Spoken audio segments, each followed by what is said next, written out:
and gentlemen in the council chambers here. Welcome to our Planning Commission meeting. It's 5:32, Tuesday, June 14th, 2022. This is our work session. We'll note just excusing Commissioner Wells, who has a work conflict tonight, but is optimistic that this will be her final one. So, a couple of items on our discussion agenda.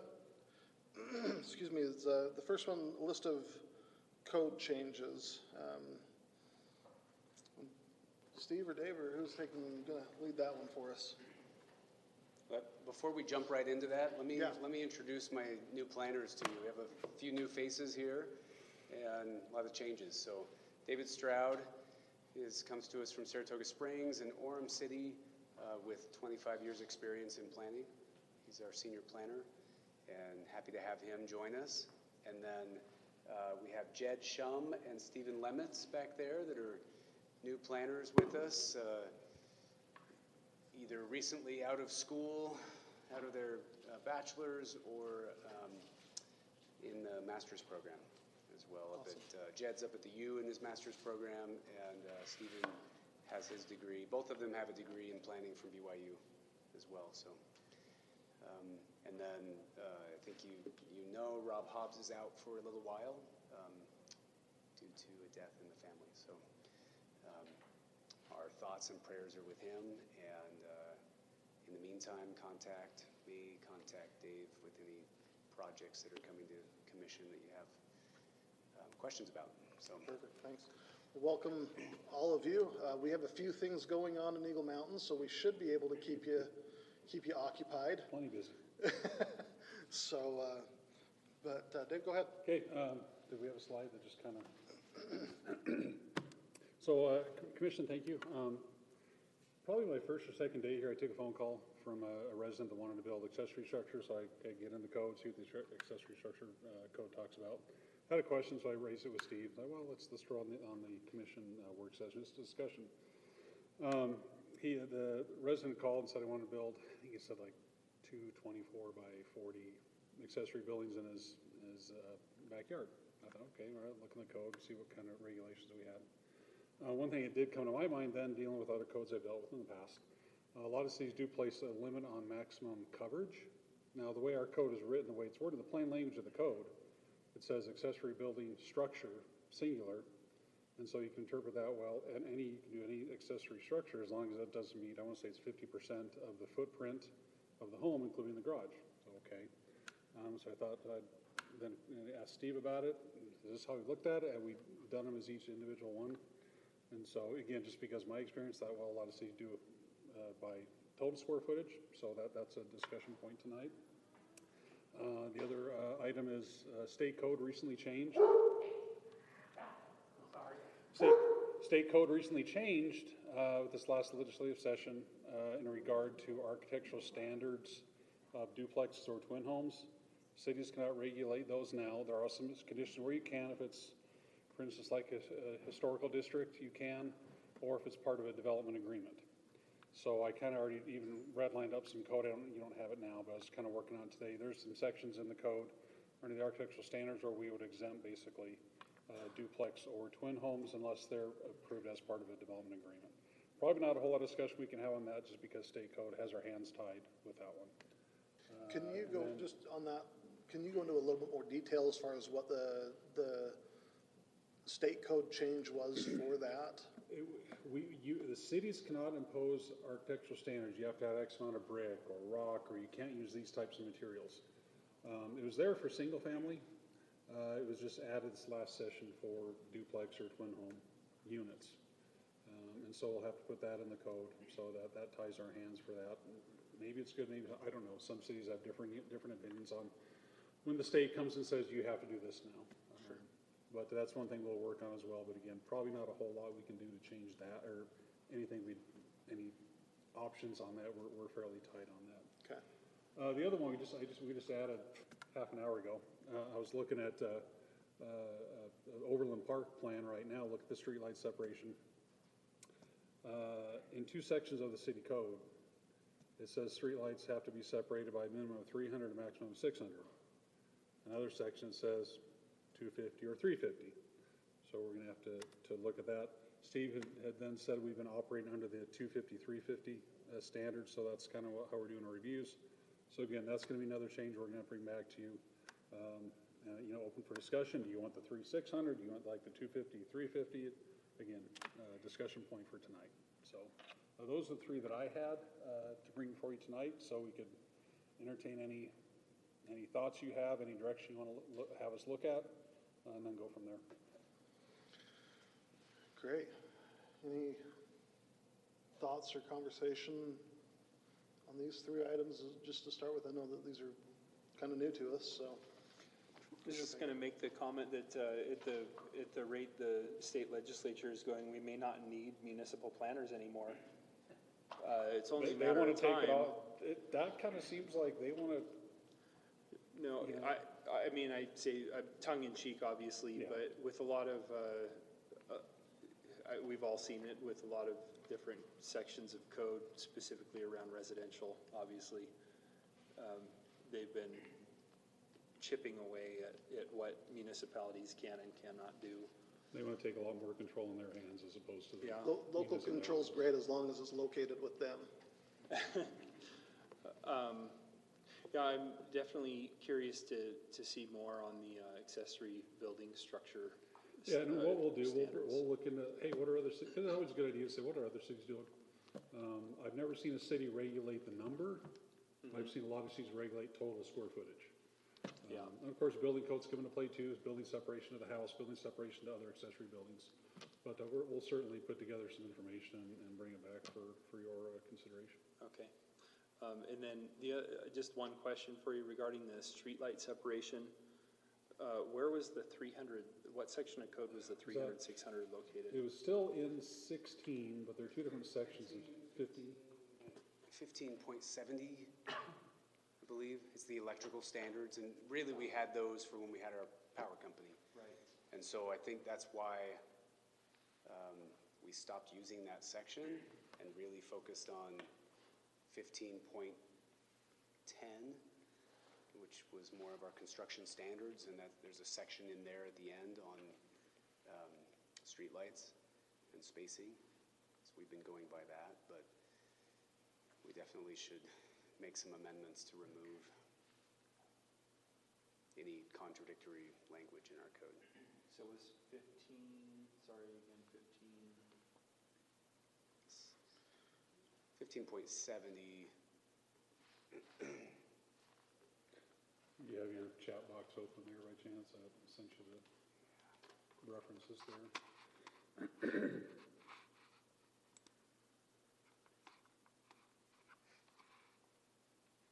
That's fine. Sorry, I was just curious because I hadn't heard that one before, the 250, 350, 250, 350. I was more familiar with. I was just curious where that was. Thank you, though. Appreciate you working on those sections of code, and very nice to have you all join the team. Thank you. And you met Todd as well, correct? Oh, Todd's been. No. yeah, Todd wasn't working today. He's off today, but Todd Black is our wildlife biologist and environmental planner that we hired. If you haven't met him, you'll meet him fairly soon. So his focus is the deer migration corridor, the ridges, the steep slopes, working with Camp Williams on preserving as much open space around the camp as possible as well, and down into the city, conservation easements, and then any wildlife impacts with owls and raptors and deer and anything else that is sensitive or could be impacted by development. So he comes with us. He comes to us with a lot of experience as well, 25, 30 years of experience, mainly with wildlife and environmental history, but he's diving right in and reviewing our subdivision plans and any proposals for impacts to, like I said, in the environment and wildlife. And then just another mention, there are quite a few code amendments that we're working on that are in draft or in the process on the list.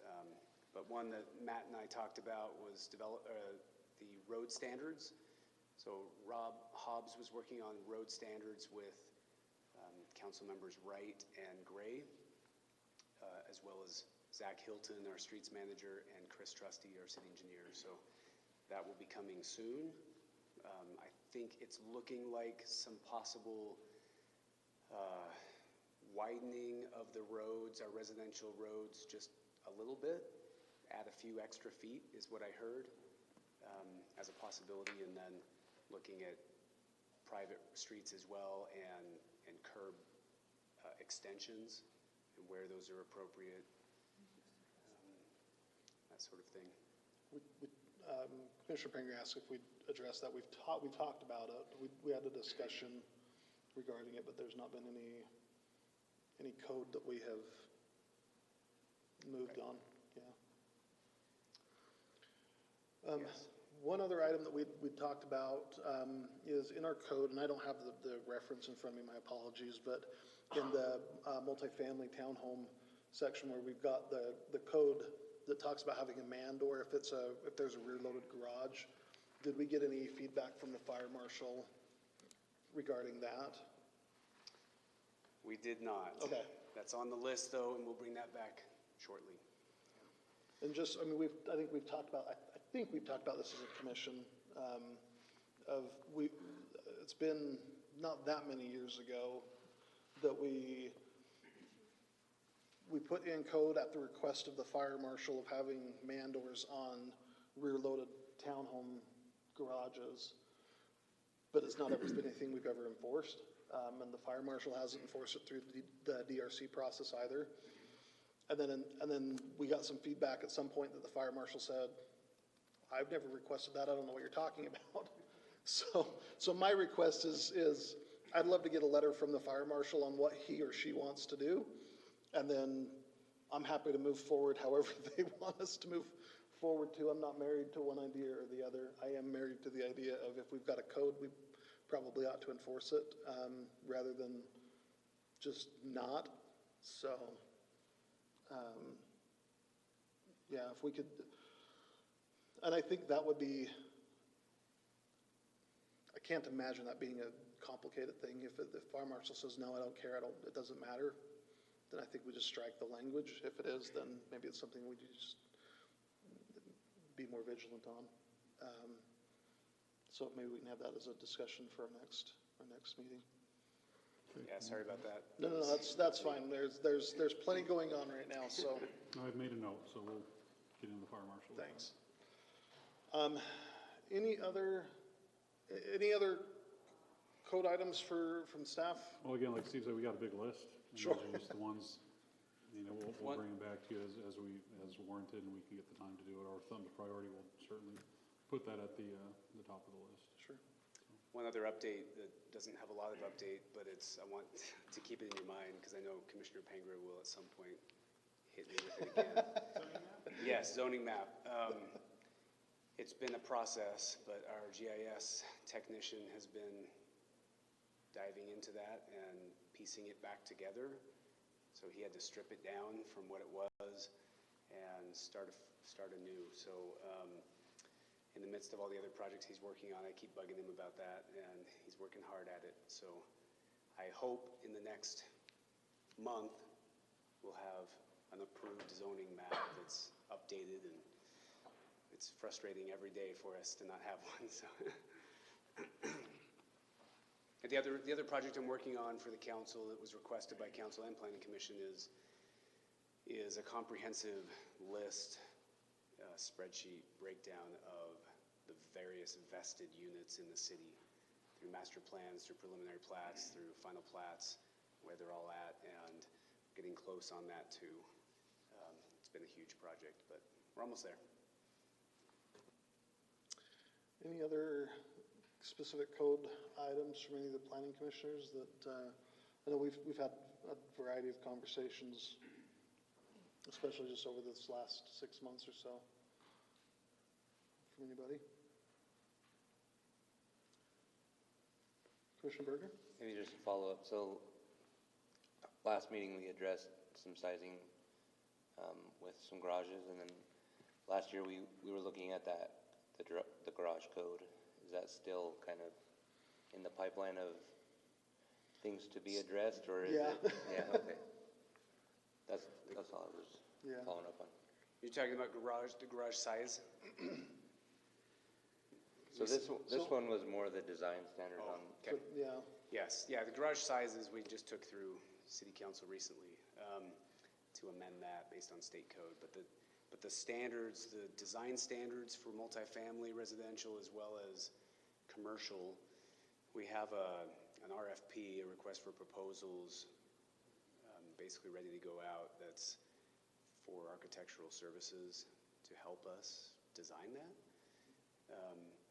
And then to provide some architectural review as well of projects so that we have more expertise on that. Now, obviously, it'd be an architect that the city appreciates their design style and likes it, but we're working through that RFP right now to finalize that and get that project going. So hopefully soon we'll bring back together with them some changes to that code.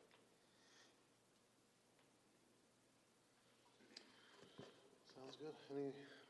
Any further items? Okay, appreciate it, thank you. Thank you. All right. Our second item for our work session is a discussion on flex homes. And who's taking that one? Yeah, for that, I'll just introduce it. So this is a new concept, Flex Homes by Flagship Homes. And Leanne, I have that open, I think, if you want to go to that. It's a proposal by Flagship Homes and Greg Magleby and his business. Greg is an engineer that has worked with a lot of the developers in the city. We generally respect him and his work. I don't know how to say that in a good way. Greg, we like Greg as far as his engineering. He does a great job. So he's met with the staff. He met with, I can't remember if we had the mayor there or not. We intended to have the mayor there, but Paul Jerome, and presented this concept, and we thought it'd be great to get this in front of the commission and council due to the unique nature, and they'll go through it, but it tries to address a need in the city, as well as in the process of obtaining that need, there are a few asks. So we'll just leave it at that and invite Bronson and Greg to present. Steve, I don't have anything coming from yours.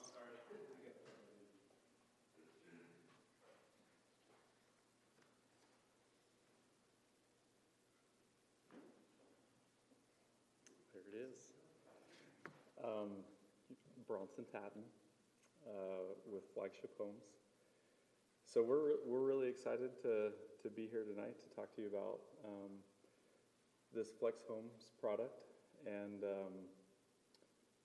you know, with the current market and interest rates going up, and the kind of the housing crisis, and trying to get people to get in to be able to own a home and move up from a rental situation. Greg and Kurt Magleby, who will kind of walk you through the plans, brought this idea to us, and we have really embraced it, and we're excited about this opportunity, and really this niche to capture a market that is having a hard time, you know, from renting into home ownership, and we think that this product line can help achieve that. And also, you know, as we've been in here as a developer in the past, looking at, you know, trying to introduce condos and apartments and townhomes, and kind of some of the concerns that the city has on those products, we feel like this product line is a potential filler of that gap that the city has, and that there's a market for. So I'll turn the time over to Greg and Kurt to kind of walk you through these plans, and then at the end of the presentation, we've kind of taken this product and put it into two upcoming site plans that we'll be bringing to the city, and kind of show you what the site plans are looking like with this product in it. So we can kind of talk through any of those issues or concerns you might have with the product in a site. So that's Harmony Phase 14. And Harmony also has a multifamily block that we've been working on a site plan for that we haven't submitted an application on that one yet. We have on Harmony 14, but Greg, it's all yours. Thanks. My name is Greg Magleby with Flex Homes, and generally have loved working in Eagle Mountain. Yes. So over the years, we've done through my engineering company, we've done untold developments, and really looked at the challenges of how do we meet the needs of potential buyers, cities, contractors, and whenever affordability or attainable housing is mentioned, everybody just kind of hangs their head. And how do we meet that? And so Flex Homes has taken a different approach to this.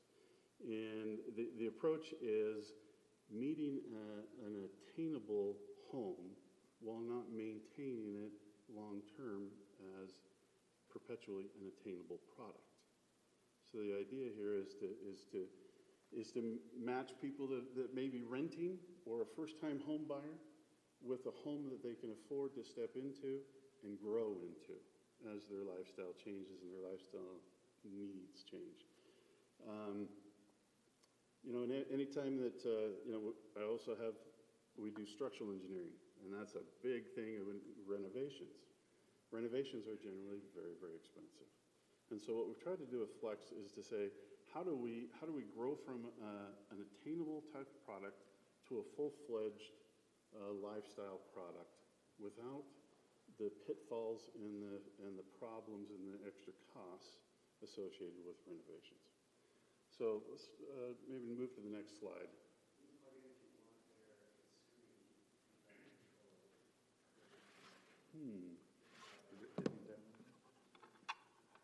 There's a cord.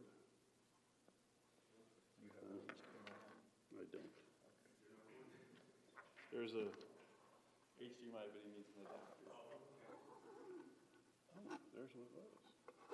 So that will plug in over here.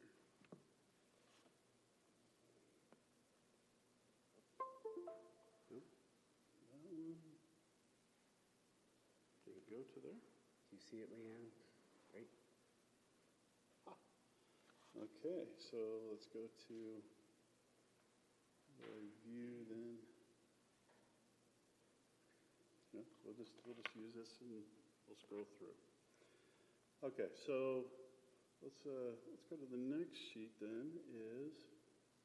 Is how does a flex home adapt for the needs of a growing family? So house on the left, that's the initial stage of a flex home.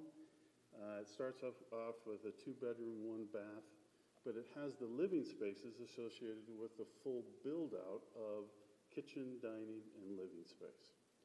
So the intention is not to have to oversell a three and 4 bedrooms to a family that doesn't need them, and have to mortgage that initially.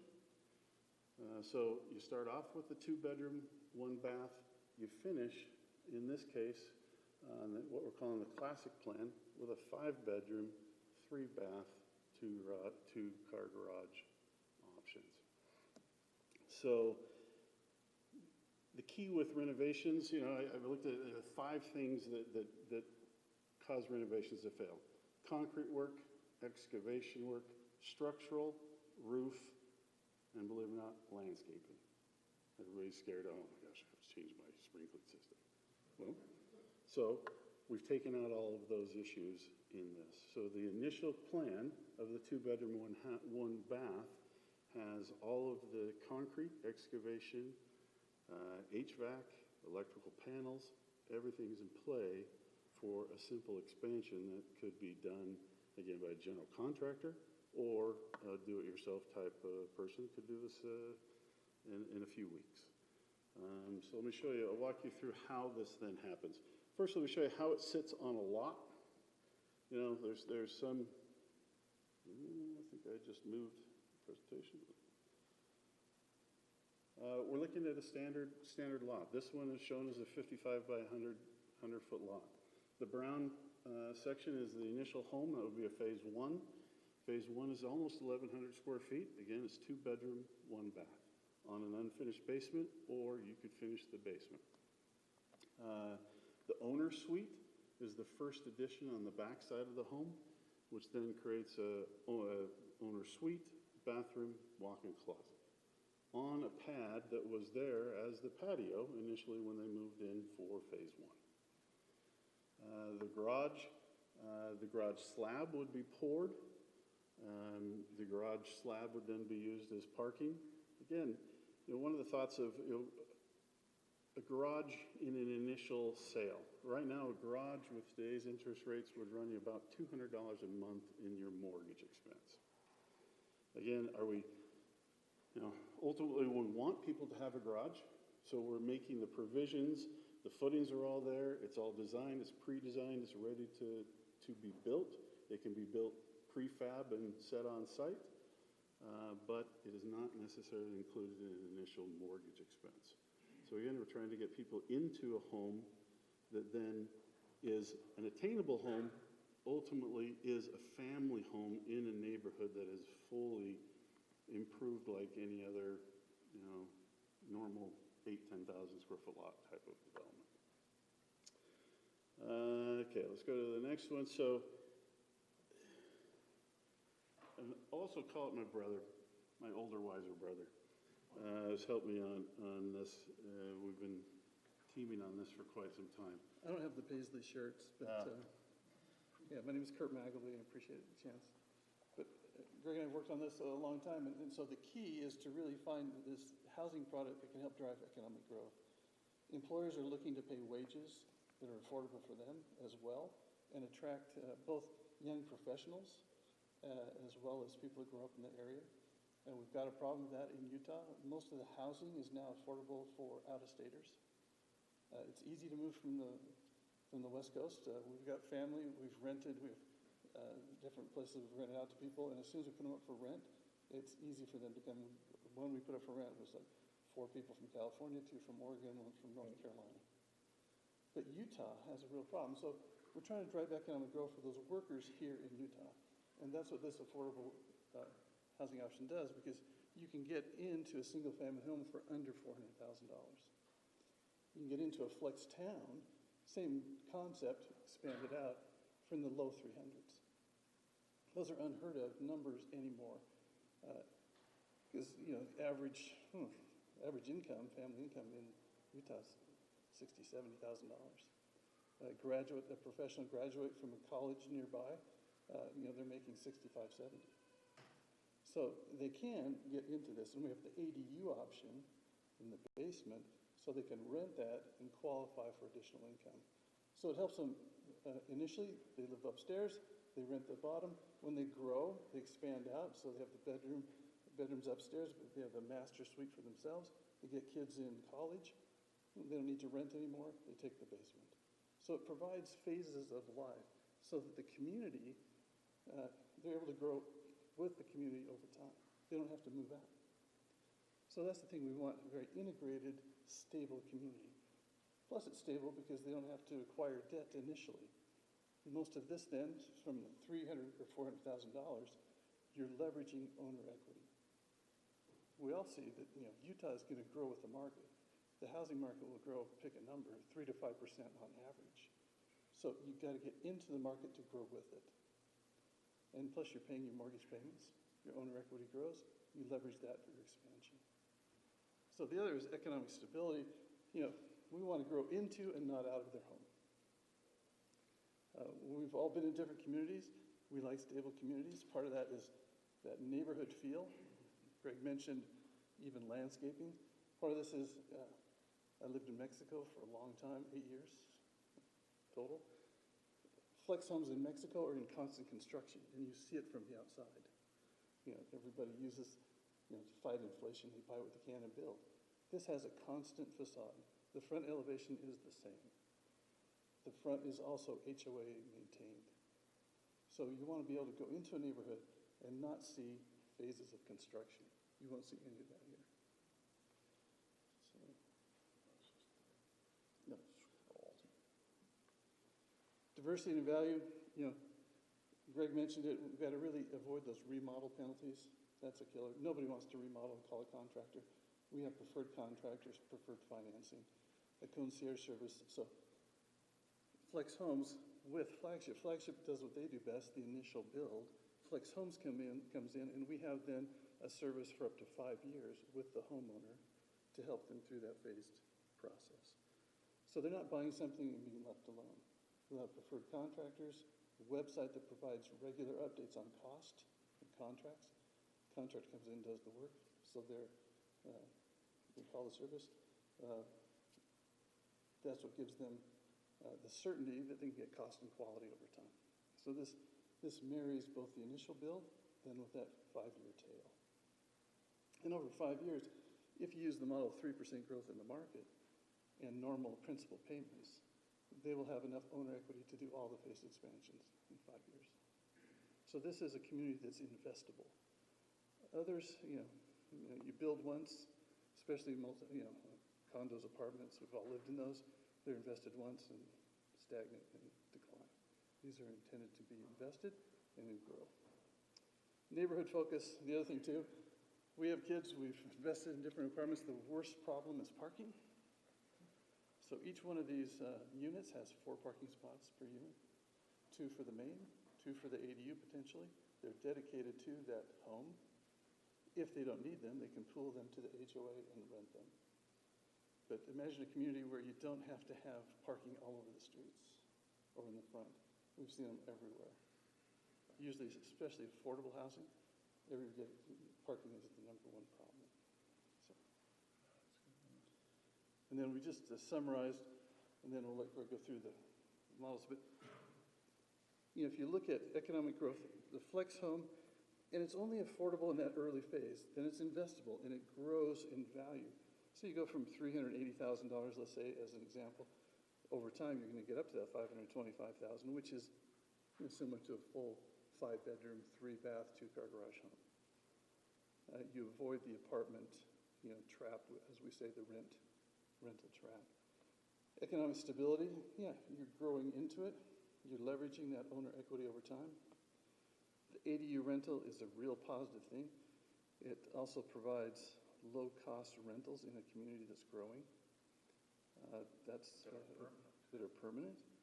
And if you decide as a homeowner that, well, especially early on, it's a real benefit to qualify. It boosts your qualification by about 20%. But over time, when the kids are older, they're in the basement. But it's all separate entry. It's all designed for. So you've got your kitchenette. I wish our basement, when I grew up, would have had that. Safe streets. All the parking is off-street, the dedicated 4 spots. We think that's a unique thing about this to really build that into it. The neighborhood feel, the HOA, tree lined. So you've got different options, whether it's a side entry or a rear alley load. You'll see in the plats, you want to maintain that green space and a real feel for neighborhood.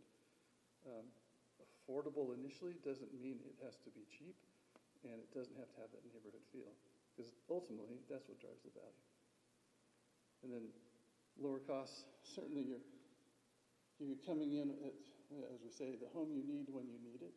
So you're saving money on tax, insurance, utilities, yard maintenance, everything as you grow and expand. So it's a pretty simple concept in the end, but it offers real flexibility for people to come into the market. But I think we need to look at the pictures to really see what it's like. Okay, so really we're trying to look at a home that doesn't look like it's a compromise of an affordable type of home. And it's something that you would be proud to live in for an initial stage up to empty nester after you've raised your kids and you have 5 bedrooms. So we've got 4 different styles that are associated with the classic home. The classic home, again, 2 bedroom, 1 bath, about 1,080 square feet. Expandable to almost 2,600, 5 bedroom, 3 bath. So farmhouse style, again, you'll see a lot of these types of things. Again, the footprint is the same. It's a different skin, but it's completely different skin. So you could have these next door to each other. You'd never know. Modern style, kind of Scandinavian style. This is the minimalistic style that's getting very, very popular today. And then more of your traditional style that you see a lot of times in Utah product. I'm just walking through floor plans on this. You can see on the left-hand side, there's a floor plan of the initial build. Again, full kitchen, dining, and living room space that would be associated with a full-size, 2,500 square foot unit. And what was really inspired this was, looking back at post-World War II housing. Loved post-World War II stuff, but it's very cut up. And they were trying to put 3 bedrooms in a house this size or smaller, perhaps. But the classic styles of those, and how do you integrate that? Well, they compromised with a small kitchen. And that was always probably the gripe and what prompted renovations. This one, you come into the full-size living and dining areas. On the right would be the basement. Basement would be a 2-bedroom, 1-bath rental potential. Again, it could be an ADU. It has a separate outside entrance. Parking is all associated, is off-street for the ADU. Separate entrance could be qualified as an ADU or it could be finished as a basement for the main floor owners. I'm just looking at the owner suite expansion. So this picture on the right has a little grass inside that foundation. I couldn't change that in time. This intended to be concrete. So you initially have a pad out there, and the little door or the little window is actually to be a door. So initially you move in, you have a fantastic patio. It's 16 by 18 feet, and you come in when you want to expand into your owner suite. All of the HVAC is stubbed to this area. All the electrical stubbed to this area. The plumbing wall is consistent. Everything is on one plumbing wall. You open up the vents, you extend it into the expansion, and you build your expansion. If you notice the expansion, the roof sets in a foot below the existing, or the first phase, so you don't have to go tear up any shingles, and very easy setup. So your owner suite expansion, then comes a garage expansion. Again, the garage, these are detached garages. And these can be in either an individual driveway, shared driveway, or alley load. So we've looked at all those different options of how to spin the garages and how to create the best streetscapes.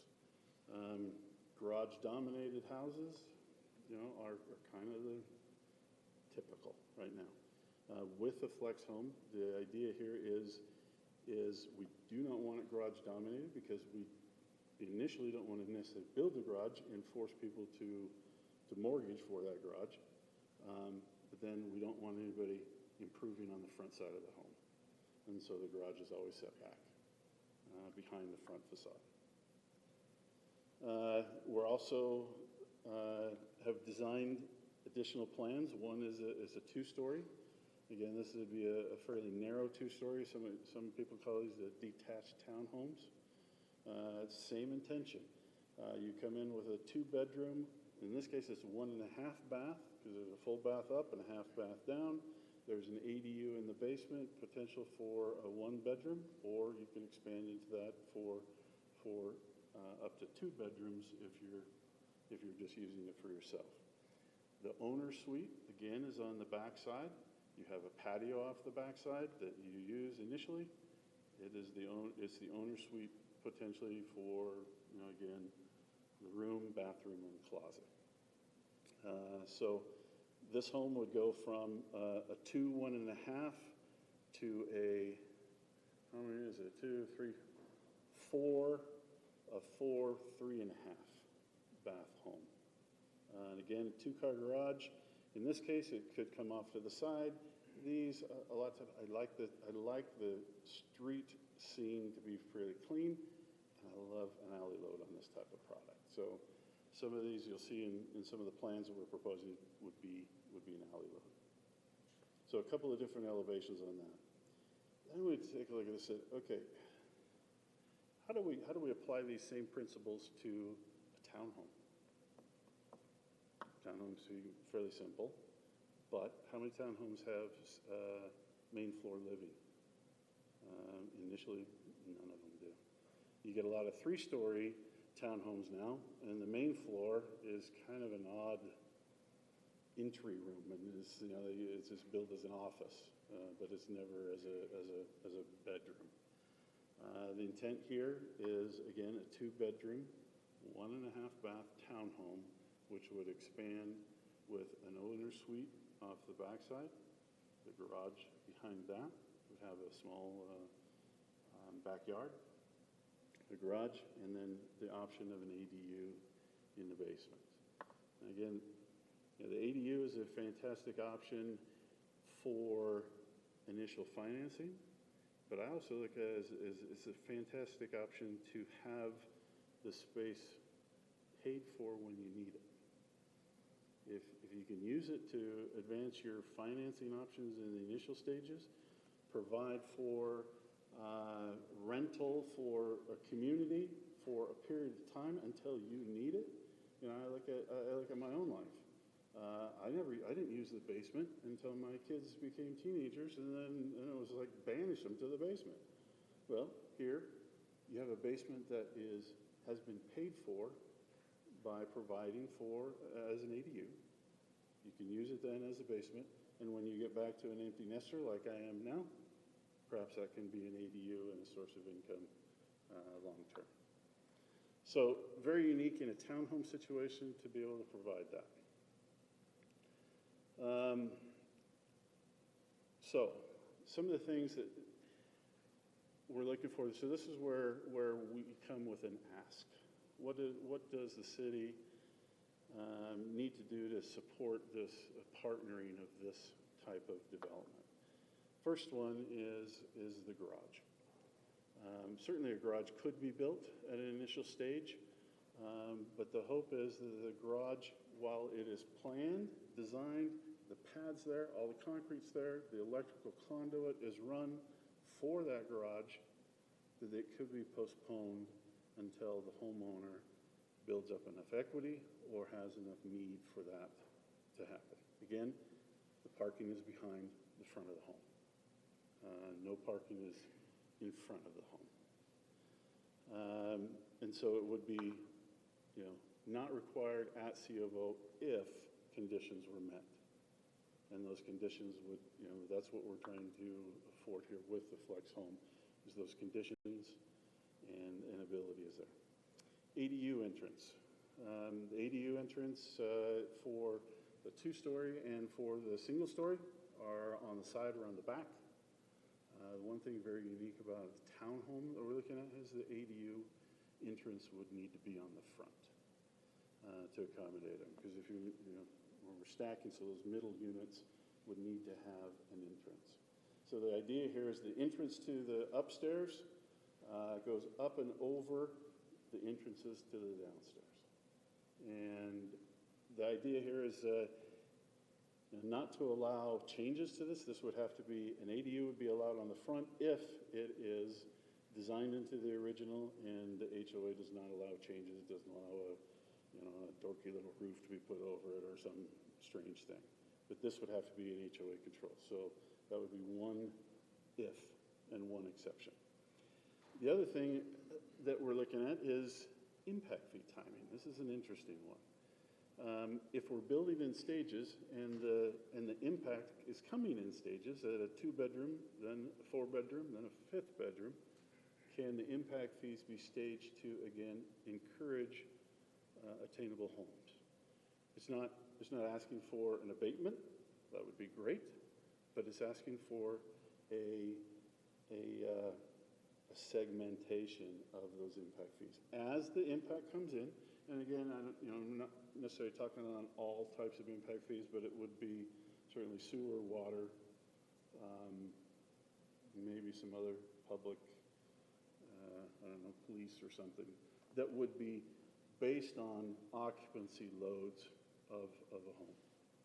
Again, looking at how do we get somebody into an attainable home without asking for compromise necessarily from the city or compromising the product ultimately for the buyer. Lot sizes, some of these would have to look at perhaps some modifications. And the modifications that I'm envisioning here are bettering the product. For instance, we looked at a shared driveway. I would love for a shared driveway not to have to go to 2 separate garages. If I'm doing a shared driveway, why couldn't I put those garages as a 0 lot line? It's not habitable space. It's back behind the front of the home. But moving them really gets rid of 2 5-foot dead spaces that generally are not used. And so, some of those things could be looked at, as attaining this type of product. One of the things, Hoa Maintain Landscaping. This is a big thing when we're talking about attainable housing. And initially, yes, this is attainable housing, but we want to make sure that long-term, the front yards are maintained, that we don't have people that are watering and others that are not. Somebody that wants to change it out to rock and others not. Somebody wants to park their truck on the front and others not. And you can see it, you drive through and I think it worries every planning commission and city council. I drive through an attainable development and it's hodgepodge. The idea here is, again, attainable first, maintained, and invested and long-term, not necessarily in the attainable route. Building permit timing and streamlining, again, we showed you plans, it's the same floor plan.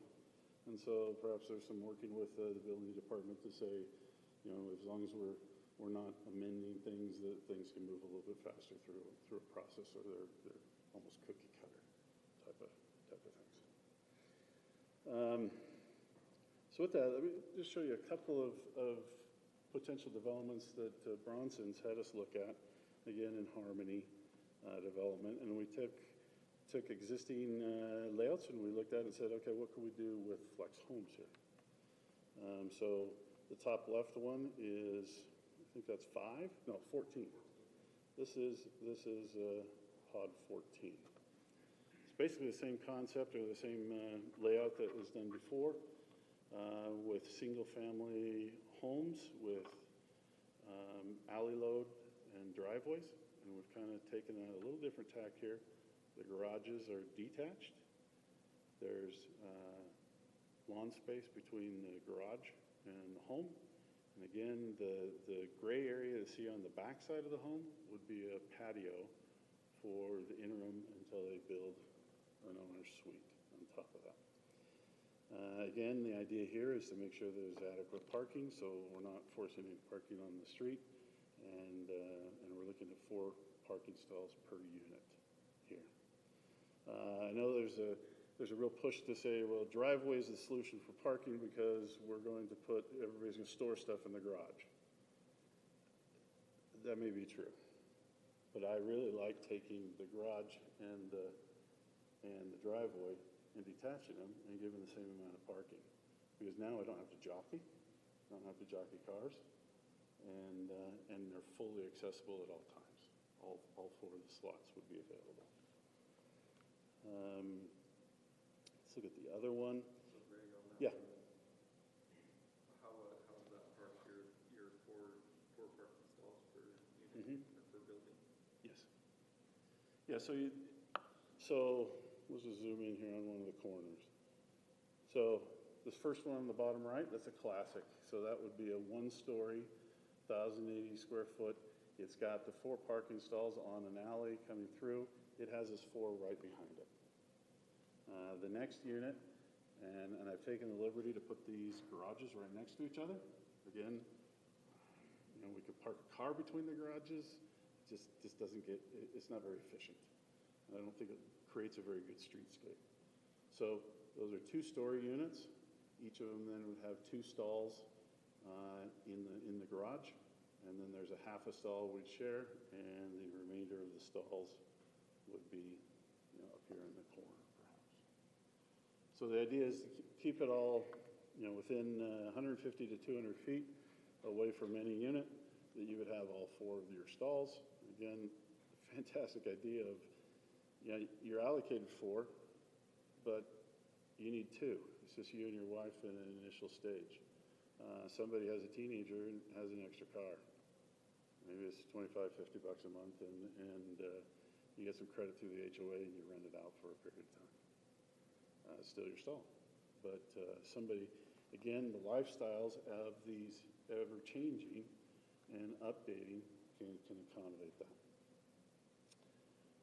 Let's look at the other one, which is designated as high density or multifamily, I guess it is called. This is on the south side.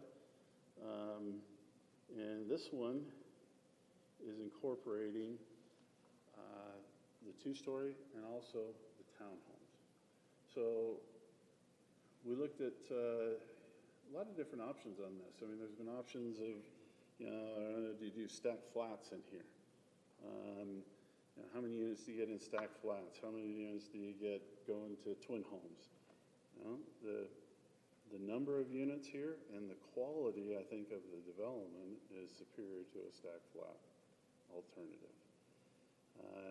The townhomes, again, are only 4 units per building, trying to keep it so you don't have to have too long a distance to get into a potential basement ADU, so they're all limited to a 4. Again, all parking is internal to the property. These would be private roads accessing the internal parking. The middle part, it would create a kind of a linear park and green.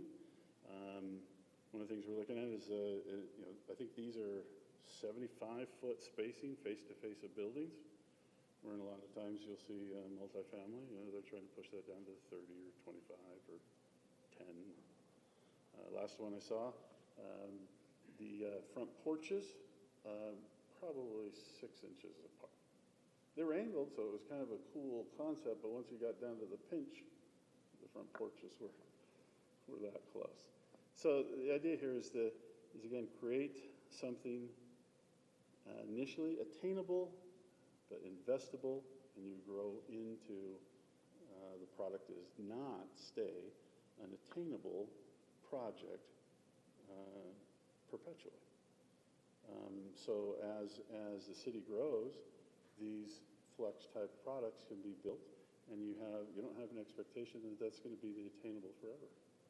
That is going to mold into and basically match what's surrounding it potentially, and then another potentially flex type of project comes in and again provides for rentals in the initial purchase of homes. So that is it, and I've been pretty long-winded, so I would love to just take any questions that you may have and try to answer any questions. Let me go up to this, go up to the first slide that shows. Of course, it moved on me. We'll start to the finish. All right, thank you. Questions? I know I have quite a few, but I'll let somebody else go if they have some. So, a few things that, now if I can decipher some of my handwriting now, that's gonna be the hard part. I guess my first question is do you have you done this anywhere else? Is there examples that we could look at, or is this kind of this is a new thing that we're looking at? This is new, and this really started about 4 years ago.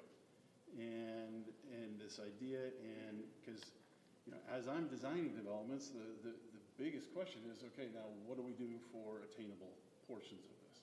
And the question is always density apartments or condos. And so the idea started, but really what happened is when the market turned, everything, you know, I mean, we had last year appreciation of home prices, 22%, and interest rates now kicking in. Funny money, I always called it before, kind of compensated, and everybody got into what they, you know, somewhat of the house of their dreams.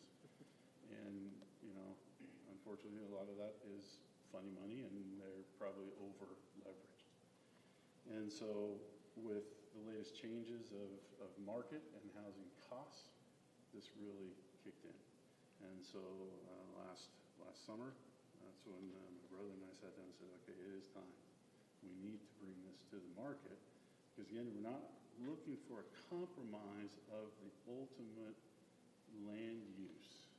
We're looking at a phasing in, and probably a fiscally responsible phasing in. My first idea of this, I called it Providence housing, and my wife said that sounds like food storage. So that's why we came up with the flex.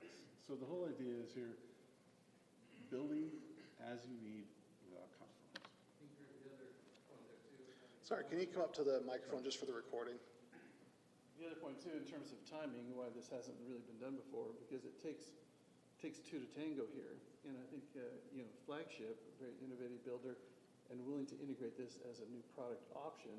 So it's not their solo option, but it comes in and develops up. And so it's a fusion of concepts. So the builder does what they do best, and then we take the 4 or 5 year tail. So it's never been done before, because builders historically have just been vertical. They're in. And They're in, they're 1 year warranty. Intention yours to stay longer. So Flagship saw this as an opportunity to really provide that new product in the market for homeowners trying to get in, and that's what, it hasn't happened anywhere. Anywhere they're known. Okay. Yeah, and just talking with some finance people, they said the buying power is down 25% from 5 months ago. 5 months, and we're down 25% buying power. So Probably more today. Yeah. Yeah, and I worry about tomorrow. Tomorrow is going to be a potentially tough day for mortgage rates. But somebody looking at a $500,000 townhome, now if anybody thought we were going to be crazy saying that, I would be one of them. But that's where we're at, $500,000 townhome, now their market with 25, you know, they're in the high threes. So there's no product. And the closest thing to this in terms of concept, as Greg mentioned, is post-World War II, where it was also cost and about getting built out. And so they became very flexible. And so this is what I consider a breakthrough with Flagship as the partner. Okay.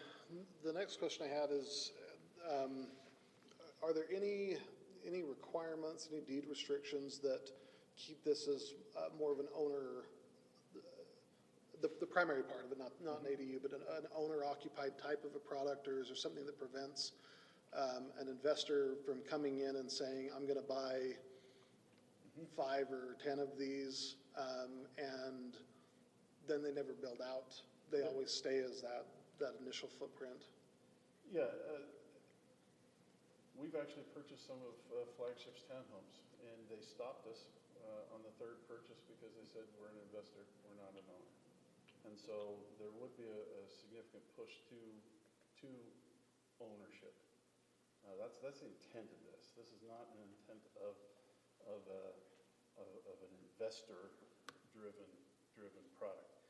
The beauty of, if you financially here, the ADU is a fantastic option, but you can't not do the ADU unless you're the primary occupant. And it has to be owner-occupied. And if you have the first, the main floor and the basement as separate, you can only rent them to one person. So I think, by its nature, it would push to that homeowner.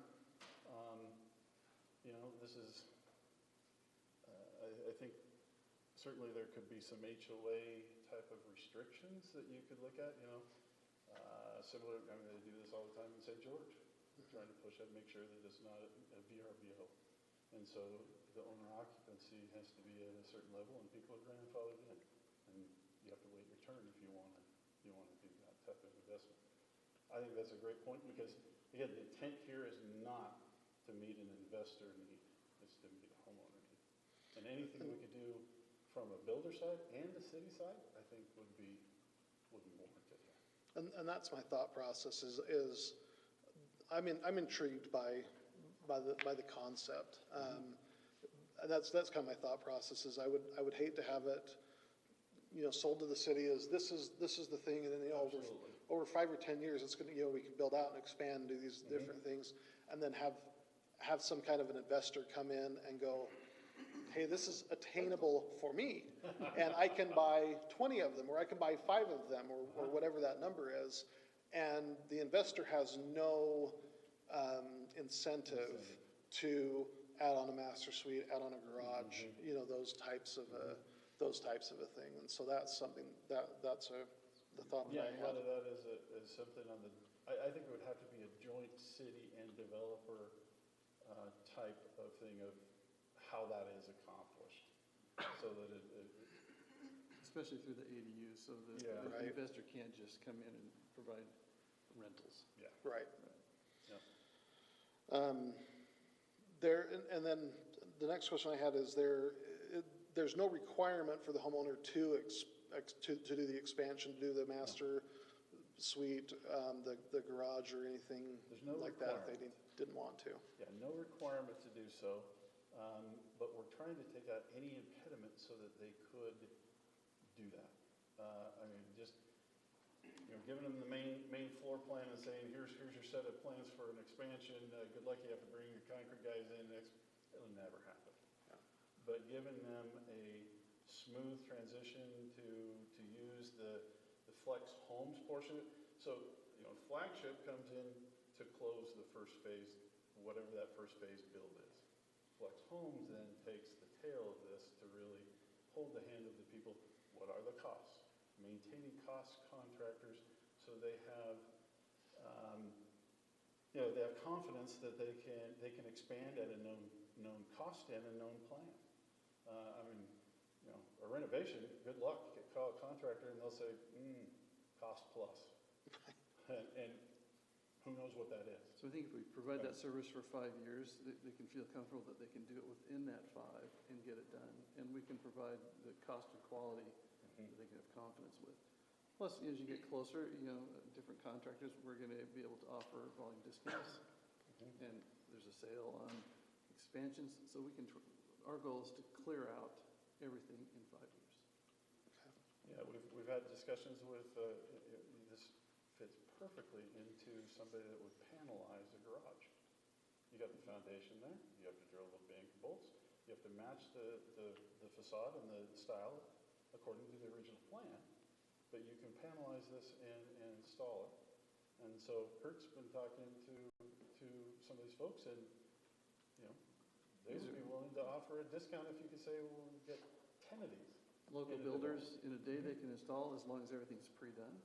One day they come in and install it, and beautiful concept photos. So we take away all that cost. And cost-wise, you're looking $16,000 to $20,000. There's not a lot of options here because we don't want people designing different garage styles. The garage options match the facade. So if you get a modern home, you're going to have to go with a single pitch roof. And that would have to be, by the design that was originally submitted, and the HOA would have to be also the enforcement. So our construction drawings, you can't go outside of those and be in the flex system. Okay. So the hope is also, you have contractors, but also to have this to some point that somebody could do it yourself. some people can, and some people. Just on that, we'll provide the videos, so an owner contractor, you know, has the capability to do this. They'll have to go through the Same building steps. process, inspections and everything, but we'll provide all the build materials for each step. Process videos, I mean, you can do a lot now, so that if you really want, you don't have the cash and you have sweat equity. This is all about, Yeah, who's finished their basements? You know, that's the sweat equity in Utah. yeah, That seems to be the sweat equity. So same type of concept. So that kind of what you said as far as with the design standards kind of leads into my last question. With this classic style, the one you have up on the screen, Yeah. if somebody was inclined at some point in time, would they be able to expand and have a second story on that, or that would? No, the HOA would have to, these would be based on that original Okay. design. So the original design is really taking into account, you know, electrical panels, the HVAC system, stairways, all those things are very, very, very specific to this. And we're looking for, you know, really efficiencies on these. You know, I joke with the Flagship, you could plumb this house from a lazy boy. It has one wet wall, and it's probably about 9 feet long. Could I ask you to stand in front of the mic? Oh, sorry. Yeah, so underground plumbing running all over the house? No. It goes to one stack. And that stack then is the expansion stack for the owner suite. So 2-story, I don't think is an option on this classic. Okay. Other questions from other commissioners? Commissioner Panger? As you were giving your presentation, I was writing down all sorts of thoughts and questions. Before I ask any of those, let me say, one, commend you for thinking outside of the box. And, you know, when you blaze a new trail, it always comes with, well, plenty of naysayers. Yep. Plenty of questions, probably things that you guys have already thought through. So anyway, kudos to you for this approach, and I like the out-of-the-box thinking to solve a very real problem that's about to get even more real for a whole cross-section of the country, right? So one thought that comes to mind, and it may be a slightly technical question, but are we allowed to do slab-on-grade garage buildings? And I understand you've got your footings underneath, but every garage I've ever seen has a stem wall.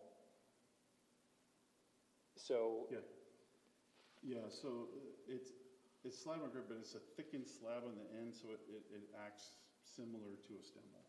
okay, It's a monolithic pour, and so you're not trying to transfer any weight from a house to there, which usually you are when you have, because almost all the time if you have a snout house or a garage in front, you're coming up over the top with living space.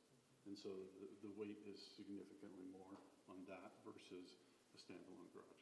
okay, fair enough. it's not a pure slab on grade, it's 18 inches on the. Right. Yeah, You've got your understood. Yeah. It's a foundation that's capped. Yes. Yeah, understood. But just that there's not walls coming up. When you're parked on top of it, there aren't any walls coming Yeah, up. there's no walls. Yeah, like you would have in your standard garage where the foundation wall comes up and it's set inside. Now this would be fully capped, and then the garage would sit on top of that. Right. So it's elevated above the natural ground, or the finished grade garage sits on it later. Okay. Yeah. Anyway, I don't know what the current building code requires for that. I mean, we see it in lots of places that don't have as much snow or rain, but anyway, that's okay. So that brings me to my next question. Obviously, a real big percentage of your build cost comes from your excavation and your foundation and your concrete work. So we're adding at the first phase, we're adding a lot of extra excavation, concrete, and foundation work that doesn't translate into direct value, so that has an impact on your home cost. So this is going to cost more than a regular build of similar square footage. Yeah, similar square footage, this is going to cost a little bit more. Now, what we're looking at also is the trade-off of, the garage pad, you would be doing that if you were doing a garage associated with the home. The driveway is similar as you would with the home. So the additional cost here really is the owner's suite, foundation, and cap. And so we're looking at that, about $4,000, $5,000 So- for that portion. So you're not doing the foundation or slab for the garage up front? Oh, yes. So we're Okay. doing that, but in a typical situation where you had the garage built into the home, that would be an expense associated with it. So you're not, Fair I enough. guess you're not getting technically the appraised value of the garage at this point. Right, and I guess that's my Yep. my point is, if I were to go out and buy a 2-bedroom, 1-bath home, it would definitely not cost as much as you would be selling these units for. And I'm not negating whether or not you're delivering that value. I understand the concept. I'm just trying to figure out the economics of it. It definitely is more than if you were building it as a standalone system. Right. And so that's why we really looked at efficiencies are going to have to take up some of that slack, and consistency of build. So, if this can be, again, if we can panelize the main home, we can save significant expense over a frame crew out on site. So we're looking at all those options again to bring the value of the expansion up front, to convince the home, or to give them confidence that there's expansion and there's value. There's value there. So, yes. Okay. Yeah, we do understand. The next piece of the economic puzzle I'm trying to put together in my mind is, if you build a 2-bedroom, 1-bath that can be a 5-bedroom, 3-bath, you obviously have to have the amount of land dedicated to that up front, which is another increase to the cost over what you would normally get if you were going to build a 2-bedroom, 1-bath. And so if we add those things together, the increased land size, the lot size, and the cost of those additional building processes and materials beyond what you're actually getting up front, what percentage of that total cost is represented for the things that are looking to the future? And the land costs, I don't see that these would necessarily be built on large lots. This would be something that we'd be looking more in efficiency, say of your RCs type zone, which is 5,500? 4,500? 4,500 minimum. And I could see from your preliminary site plan that these aren't large lots per se, but they're still larger than they would be if you were, buying a 2-bedroom, 1-bath. But probably not smaller than your zoning would allow us to even go. Okay. So these would be similar. You'd put a 2-bedroom, 1-bath on a lot that would be probably an RC 4,500 square feet. I think. Okay. And these we're looking at about 5,500 square feet. Well, I have many other questions for you, but I don't want to take up all the oxygen in the room. Again, thanks for the effort you put to this, and I'll just make this one last comment. Post-war, the case study houses.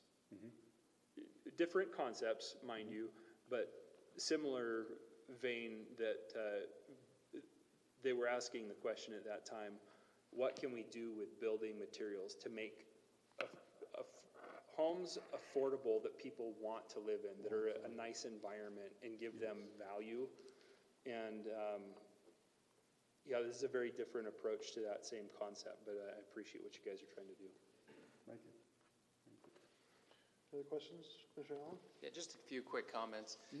My wife and I, bought our first home 2 years ago, and it would have been nice to have something like this at the time. This is a good concept from like a newer homeowner perspective. We just brought home another child this last week from and a newborn, right? And we're already thinking, oh, we have to buy a bigger house. Yeah. But and I've been thinking about how to expand, like, we don't want to move, we love our neighborhood. So I like this concept of you find a community you like, that you enjoy, and then expand with your family. I really appreciate that. And I also appreciate how you were thinking about how this will impact current code and stuff like that, bringing solutions to us, asking for that give and take. I think that's a great thing. So just quick comment there. I like the concept from kind of this younger generation looking at something like this. I think you guys have done a great job with it. Thank you. My daughter moved into Evans Ranch here in Eagle Mountain.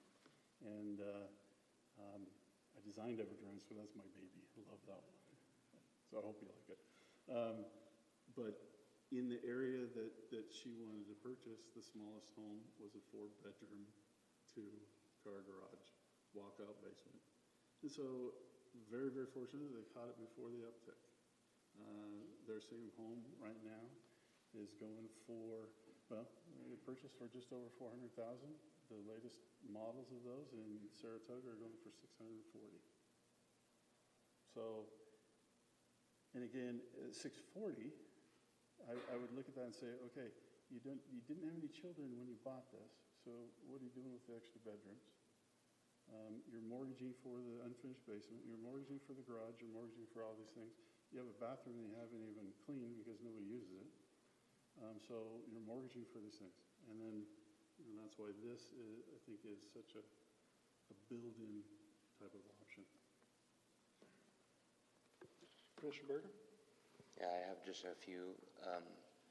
I do like the concept of this. It kind of promotes uniformity in the expansion as well. Like when we're talking about people building their additional dwelling units, detached or whatever, I think that's always kind of a concern to everyone around. Like, what is it going to look like? What is it going to end up being? ADU scares a lot of planning commissions because it's like, what are they going to come up with? Right, and I think also like legislature taking away some of the design and different things like that come with some of that. I think this is a good solution for some of those concerns. Some of the questions I have, so number one, I think to help us in the future, like conceptualize this, because this is new and have no idea what it really looks like. When we're looking at your site plan, what you've proposed there, it would be really helpful to me to be able to see a rendering of the spaces and what it would look like with them closed up, to kind of conceptualize what that actually, how spaced out they are, and what the concrete layout would look like, and all those things. And then the other thing, just as a question, I have a ton of others, but don't have enough time tonight to talk through them all. You mentioned 5 years as a kind of a goal as far as the end product. What happens after that? Like what is? After the 5 years, we'd provide them with all the details that they needed, but we're trying to make sure that the homeowner member-only access to the site is for 5 years, all the benefits, because we're trying to move them to finish within the 5. But we provide them with the full documentation package, they could do it themselves. Or they could call us afterwards and work for contractors, but and that's we don't want to tail it forever. You could come in after the 5 years and perhaps there's a small fee to re-engage the product and that plan. But the plans would be theirs. There's no proprietary to their plan, so it would be given to them at their closing, that they have that ability to use those plans. And what we're trying to do is tighten that 5-year window, because if codes change during that time, we're saying we're going to update all the plans to accommodate that. Carrying that tail forever is, I think a one-off after that is a very doable thing. But I think as Greg mentioned, we talked about an additional fee, because if one homeowner doesn't want to do it, then we've moved on, all the contractors, preferred contractors, everywhere else. Don't want to leave anybody hanging, but it wouldn't be as simple and volume-based. So. Okay. I guess just a couple final thoughts. And again, like I said, I'm intrigued by this. I think this is an interesting concept to take a look at and to work through. with you. I'm eager to hear the feedback from the city council as well and see what their thoughts are. The last few things, kind of the 5 points on your slide that talked about kind of the partnership and some of the changes that may need to be made. With the garage requirements, you know, obviously that's a place in code that we would need to look at and potentially make some changes to.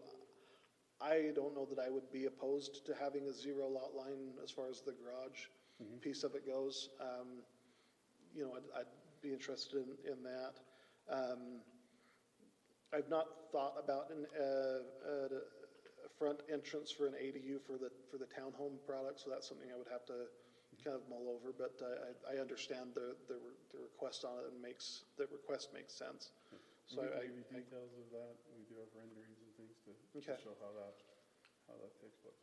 Perfect. The part with the impact fees and timing, that's going to be completely our friends on the council. I have no say, so I have no opinion on that. The lot sizing and the open space, I think that's one that's going to be a little bit of a heavier lift for me. I'm not saying that I'm opposed to the request as far as having the front landscaping as part of the open space requirements, but I think that's something I definitely want to take a look at. And I'm willing to have the conversation just as me. And then the final one, the building permit timing again, that's going to be our friends on the councils as well. Yep. So I will leave that in their capable hands. So I appreciate your coming and showing this to us and answering our questions and the conversation. Look forward to see where we go next. And one of the things, just if on zoning amendments, a lot of this, I don't know if we would be looking at this as being a citywide zoning amendment. I think these are specific to this type of use and this pattern of use and pattern of investment and growth. And so I would hope that these may be addressed through a master development agreement that then has a lot more ability of these issues to be addressed, you know, like the owner occupancy issue. You can't address that through code. Right. But we can come together on a master development agreement and have some of these stipulations that would apply if these things are met. So yeah, I think that may be a good avenue to pursue. So thank you. Thank you. Thanks for your time. Appreciate it. Thank you. And maybe can I just add too that if you do have more comments or if you think of something else, maybe you can get them to Steve and Steve can send them on our way. Absolutely. We really appreciate it. Love it. Any comments? You know, I got thick skin. Take it to me, whatever you're thinking. All right. Thank you. Okay. Thank you. Appreciate it. All right. We've gone way over on our work session, but I felt like that was a good conversation, so I appreciate everybody's indulgence on that. So it is 6:55, and we'll go ahead and close our work session of the Planning Commission. Is there any need to take a break? Okay. Does the meeting start at 7? Is it noticed for 7? It was noticed at 6:30. Oh, that's right. So for our visitors that have come for our 6:30 meeting, thank you for your patience. Leanne, is there anything we need to do, or are we going to move right into policy? Okay, so it is 6:55. We'll go ahead and open our policy session for the Planning Commission for Tuesday, June 14th, 2022. Let's start with the Pledge of Allegiance. If everyone will rise, please. I pledge allegiance to the flag of the United States of America and to the republic for which it stands, one nation, under God, indivisible, with liberty and justice for all. Thank you. We'll first excuse Commissioner Wells again. She had a work conflict, so she is excused for this evening's meeting, and she is very hopeful that this is the last time she'll have to miss for a while. We'll also note and excuse Rob Hobbs from our planning staff, and just note that our thoughts and prayers are with him and his family at this time. So we wish them comfort. Conflicts of interest. Commissioner Allen, any that need to be declared? None. Commissioner Ever has none. Commissioner Pengra? None. Commissioner Bergner? None. Okay, thank you. approval from our meeting minutes from the May 10th meeting. Is there any corrections or amendments that need to be made by any commissioners? I'd entertain a motion. Chair, I move that we approve the Planning Commission minutes from May 10th, 2022. I'll second that. It's been moved to approve as presented by Commissioner Allen, seconded by Commissioner Bergner. Commissioner Bergner? Aye. Commissioner Pengra? Aye. Commissioner Edwards and I. Commissioner Allen? Aye. Thank you. That passes unanimously. Status report. Steve, do we have anything to report from, I think we've had a couple city council meetings since our last planning commission meeting. Yeah, maybe we can push that off till the end. Okay. Taylor usually does Taylor those. usually, yeah. All these things that he left hanging for us. I can ask him tomorrow if you want. Yeah, exactly. Did you call him? No. You can get your own personal update. Okay, thanks. All right, let's go ahead and move into our action advisory items. Our first item is 6A. This is a proposed amendment to Title 17.15.030 of the City Code, creating an alternate member of the Planning Commission. Steve. Thank you. Quick overview, the Utah Code 109A301 requires every city, each municipality to enact an ordinance establishing a planning commission, which we have. It must define various things, and one of those is the number and terms of members, and if the municipality chooses, alternate members. So all of these other things are either included in our code or else in the policies and procedures of the Planning Commission. So Councilmember Wright consulted with Mayor Westmoreland and was asked to continue working on this. So he worked with the city attorney, and the city attorney drafted the proposed amendment to the code. I went back just on this year, so the last 5 or 6 months, I guess 5 months of meetings, and it looks like 3 out of the last 9 meetings had all 5 commission members there. So yes, it would be beneficial, I believe, to have an alternate, as long as, and we've talked with various cities over the years on, how has it been for you? Have you had alternates? How has it gone? A majority of cities that we talked to said, oh, we tried alternates, it didn't work out, they stopped coming, they weren't invested, and they stayed home and didn't participate. So I believe the only way that an alternate is successful in the Planning Commission is if they're involved in each meeting, if they can participate in the discussion, and if they can vote if any member of the commission is missing. We don't necessarily want an alternate voting if they're not participating, not reading up, not preparing for the meeting. So the proposed code looks like this. The first part of it, it would be a 6-member commission, but 5 regular members and 1 alternate. And the 5 regular members are entitled to attend all meetings and vote on all issues, but the alternate member is encouraged to attend all meetings and can fully participate in all meeting discussions, but only vote if a regular member is not in attendance. Another option to that is only having them vote if they're needed for a quorum. That was the first proposal by our attorney, to make sure that we have a quorum there.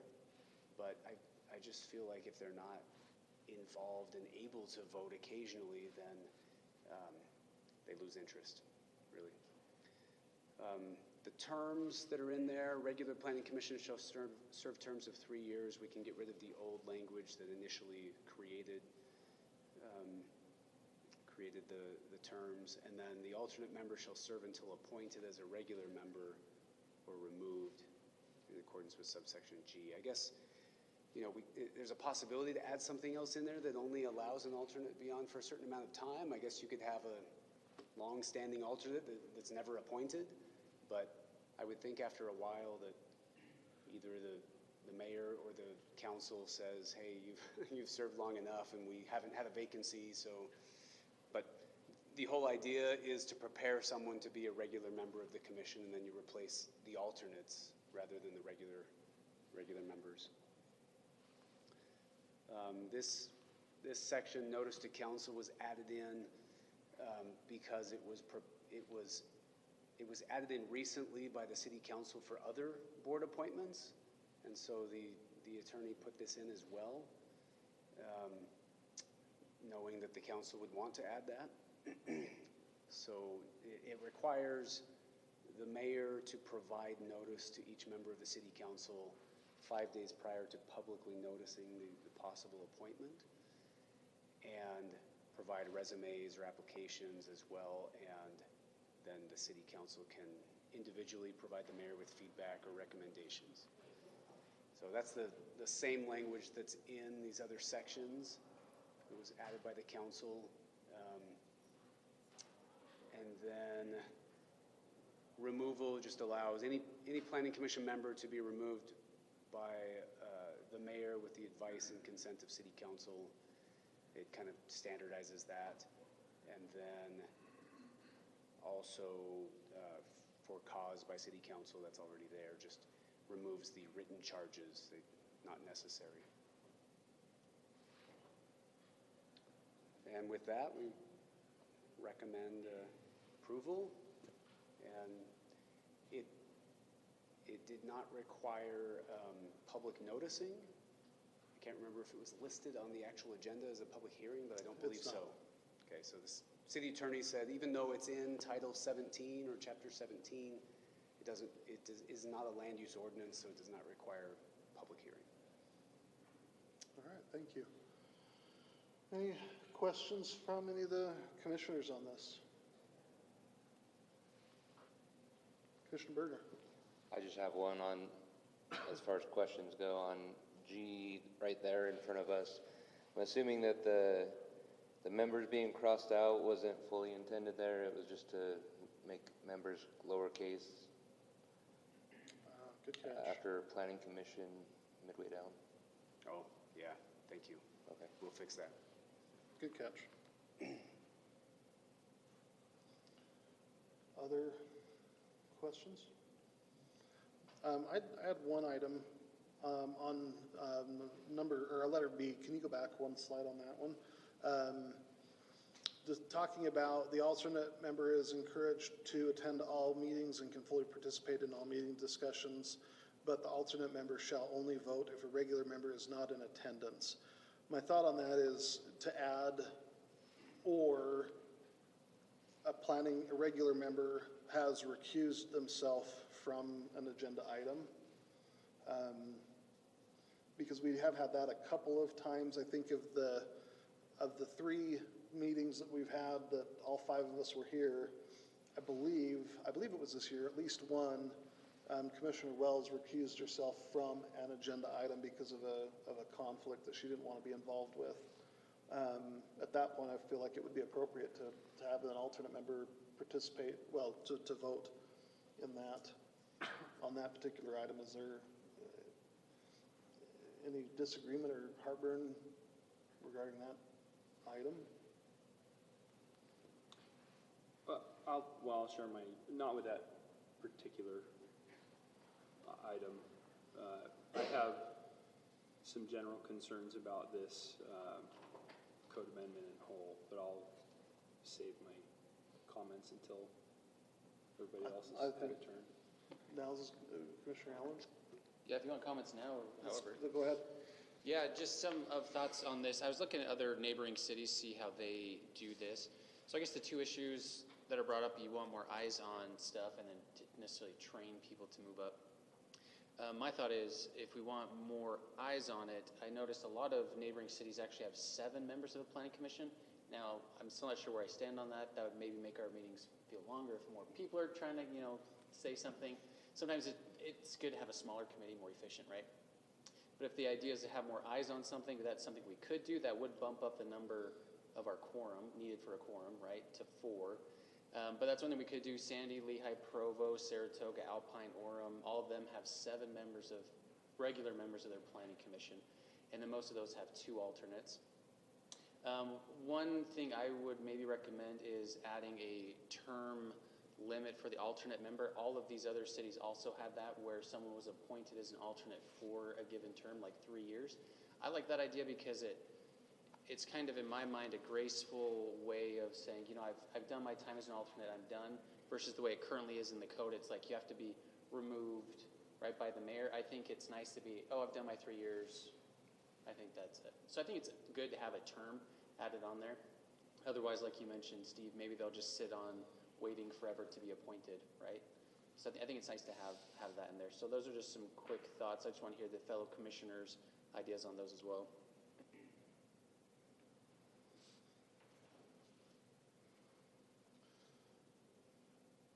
Any other thoughts? Commissioner Panger? Happy to jump in. So with most code amendments that we consider, the first question I ask myself is, what problem are we trying to solve? I look back historically at Eagle Mountain's Planning Commission, and I don't, I understand the concept of what we may be trying to prevent, but I don't see anything that we're trying to solve. We haven't had any issues where there hasn't been a quorum or the quorum that existed with the recent code amendment prevented us from moving forward with anything. And even then, there's a code allowance that if there isn't agreement, then it moves forward with no, or with a negative recommendation or no recommendation to the council. The other question I ask is council looking at the votes from the Planning Commission as a universal, well, this is what they said, they've done their homework, so we're not going to deviate from that as a general rule? No, I don't see that either, nor should it be. That's not a criticism. So when I look at this, I see some potential issues that arise. One, generally speaking, I think that the Planning Commission, it's not easy to appoint planning commissioners. And when you do appoint a planning commissioner, the reality is it can become somewhat political. And, you know, I want to think the best of people, that whoever sits in that extra seat is not going to have any agenda, or won't have any issues being the third wheel, so to speak. But the reality is, I don't see an immediate issue that we're trying to address right now that is urgent, or that needs to be addressed, or that past experiences told us that this is important. I see this code amendment as overcomplicating the existing dynamic with the council, and I guess that's it in a nutshell. Commissioner Bergner? I just had another question come up. If this were to be put into place, would this alternate member also need the required 4 hours of training every year and all of those things that came along with the legislation? That's a good question. Yeah, if they're voting on something, then yes. Okay. They also get paid for the meetings and get an iPad for the meetings, and not that those. Sorry, I jumped in the middle. You're all right. I think I remember kind of where some of this discussion started with some of this. And I believe that was still when, like, one of the very last meetings with Commissioner Wright. Near the end of last year, talked about one of the intent of this is to get more well-prepared people coming into the commission as others phase out. Like, I can see some wisdom in that. I do worry about that member being invested. Like, even if they're here every 2 weeks and they're contributing in the discussion and everything like that, I wonder about the investment level if they're not considered a a regular member.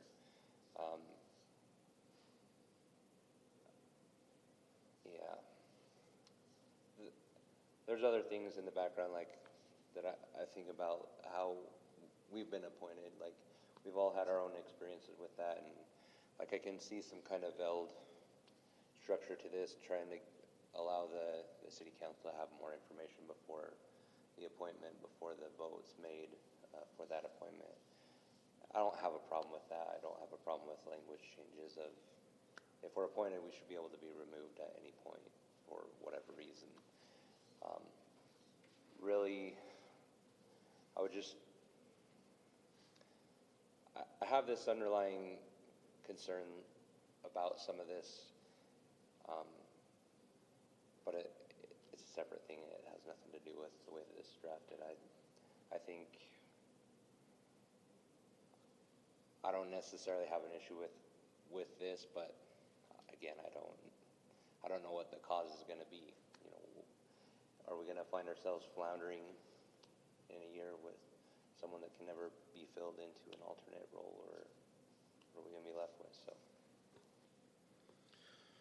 Maybe some of my thoughts, and I'll give you a little bit of history. So the history on this idea goes back about 4 years. Probably even goes back further than that, but about 4 years ago, the first time I served as the chair of the Planning Commission, I met with the mayor because we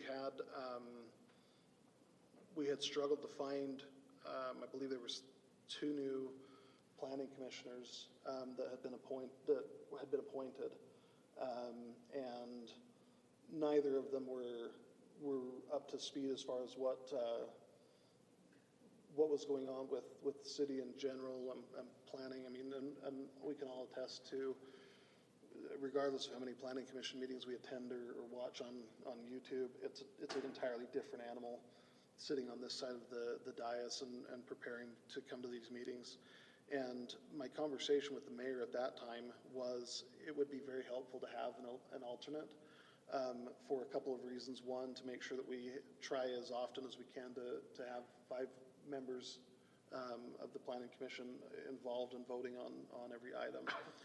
And number 2, to have a bench, to have a place to pull somebody from in the event. At any time, any of the 5 of us that are serving, we could resign for whatever reason. If we moved from the city, if we had family or other obligations that came up, it puts, and Commissioner Panger knows this better than anybody, it puts the mayor in a difficult position to all of a sudden go, I gotta go find somebody. I gotta find somebody that's willing to serve and be competent to serve. And by having, my feeling then and now is by having an alternate that is somebody that is used to looking at a packet, understands the code, has participated in meetings, has voted and things like that, that it helps put the Planning Commission in a stronger position with less of a learning curve for that person coming in. 4 years ago, the mayor was not supportive of that for whatever reasons, and we've sat as we have as 5 members. As we've gone through the last, specifically 6 months, we've again, the number, and I appreciate Steve pulling that. I was going to, and then I didn't get an opportunity to today, or preparing for this meeting, that 3 of 9 meetings we've had a full complement of planning commissioners. I think that it's important to have the 5 if we by any means can. Another thing that I feel is important with this is that, and we've worked very hard. In my time on the Planning Commission, we've only had 1 meeting that we showed up to that we didn't have a quorum, and that we had to cancel as people were sitting in the audience. And then that's a 9-year period, almost 9-year period. To only have to do that once, that's not a bad thing. That's a pretty good track record. But there have been, I don't know how many other meetings, not a ton, but there's been other meetings that we have had to cancel because we found out that a quorum wasn't going to be present. With the advent and more often or more regular use of virtual meetings, We have been able to make that work, but it's not ideal. A couple of months ago, we had a quorum. I was out of town, so I was able to join virtually, but we only had 2 members here and then me virtually. It's not an ideal situation. And it wasn't an ideal situation for me as far as what I was doing, but I made it work because I felt like it needed to work. Commissioner Bergner's done the same as he's traveled and taken time away from the things that he was doing to make sure that he could get on. So for some of those reasons, I do feel like it is important to have an alternate member of the Planning Commission. I'm grateful that Commissioner Wright has kind of taken that up, Councilmember Wright now has kind of taken that up and championed that and worked with the mayor to come up and be open to the idea of having an alternate member. To Commissioner Allen's thoughts, again, about 4 years ago, I did some research to look at it, see what the composition of other planning commissions were around the state, and probably half, maybe even a little bit more, are a 7-member. I don't know that I'm advocating for that. We may get to a point, we're a growing city, we're doing a lot of growth. We're pushing up to 60,000 residents now. We very well could get to a point where 7 planning commissioners makes more sense. I think 5 is a good number with an alternate right now. I also do like the idea of putting a term limit on there for the reason that if we get, in the time I've served as a planning commissioner, I've served with a whole host of different planning commissioners. And Steve will never say this out loud, but in the back of his mind, he's probably going to agree with the statement that some of them have been better than others. Meaning some of them are more prepared. They come more prepared than others. They contribute more. The contributions they make are better than others. There have been some planning commissioners that to get anything out of them other than a yes or no vote on an item wasn't going to happen.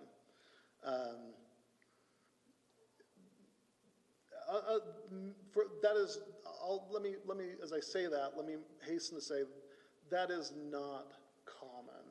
That has not been, that's been very rare that that's happened, but it has happened.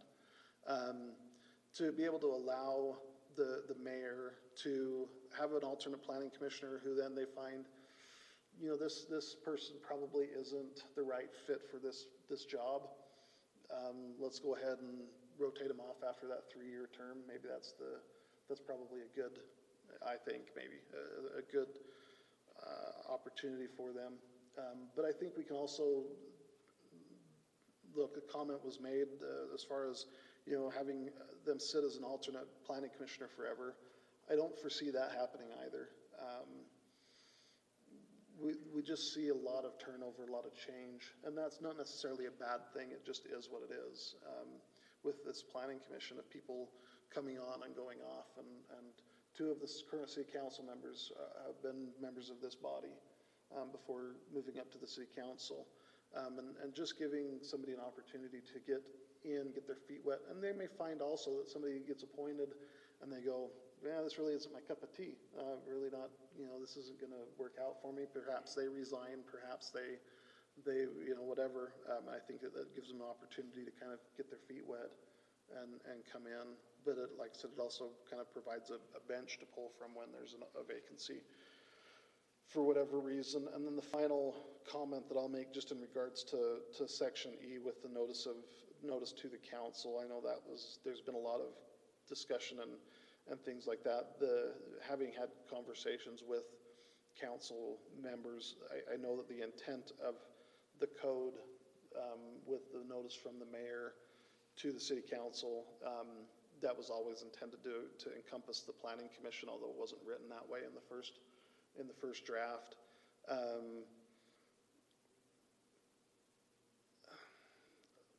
I think one of the big reasons, without going into a lot of detail, there was a person that the mayor was going to appoint to the planning commission, or wanted to appoint to the planning commission, that the city council did not agree with that appointment.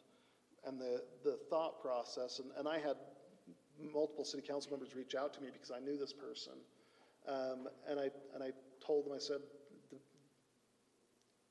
whether you want them there or not, that's your prerogative. You're the ones that have to vote for this person, yes or no.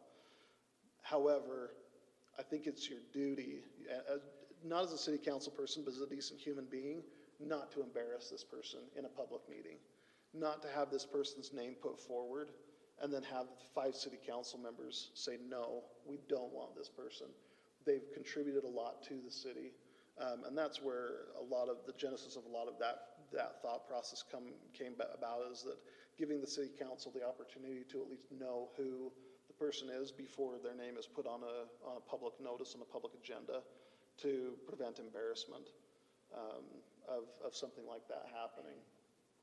Not to say that that won't happen in the future, but that was kind of the genesis of that. So those are my thoughts. That's a lot. Sorry, Commissioner Panger.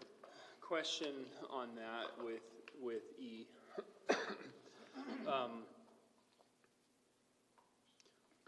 I don't disagree with the premise of this, but I also don't see the need to legislate it.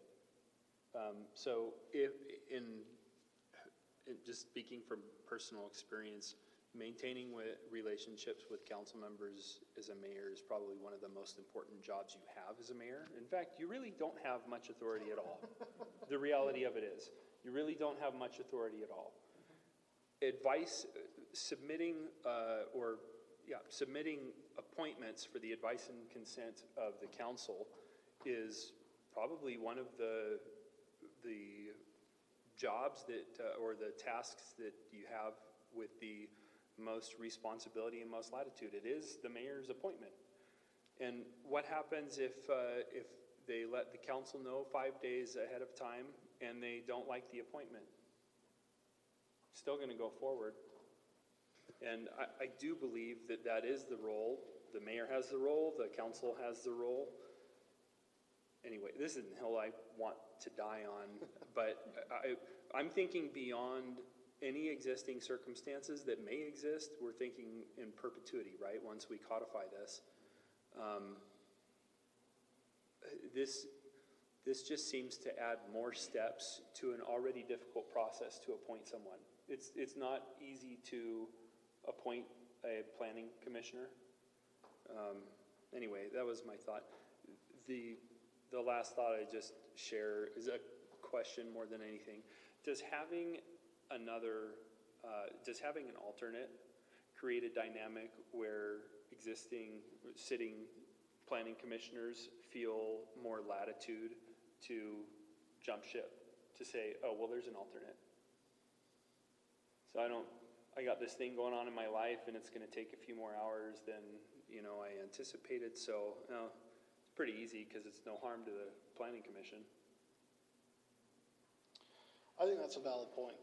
And I think, quite frankly, I think for some it probably does. I'll be honest with you, my term on the planning commission runs through the end of next year, and I have no intention of seeking reappointment. And if there's an alternate planning commissioner that's going to help me feel a lot more comfortable about knowing that, hey, when I step away, somebody else who at least has a little bit of understanding of what's going on is ready to step in and take that place. Next calendar year is a city council year. Perhaps and it's not going to be me, for the record, it's not going to be me, but perhaps one of the 4 other people up on this dais decides to run for city council and wins. Again, then we've got the opportunity, we've got a vacancy for somebody to step in and fill in. So to your question, does it? Yeah, it very well could. But it also might ease some concern of somebody who's thinking, you know, my term is coming to an end, and I do have other things in my life that are going on, that it would be helpful to have a few more hours to devote to that.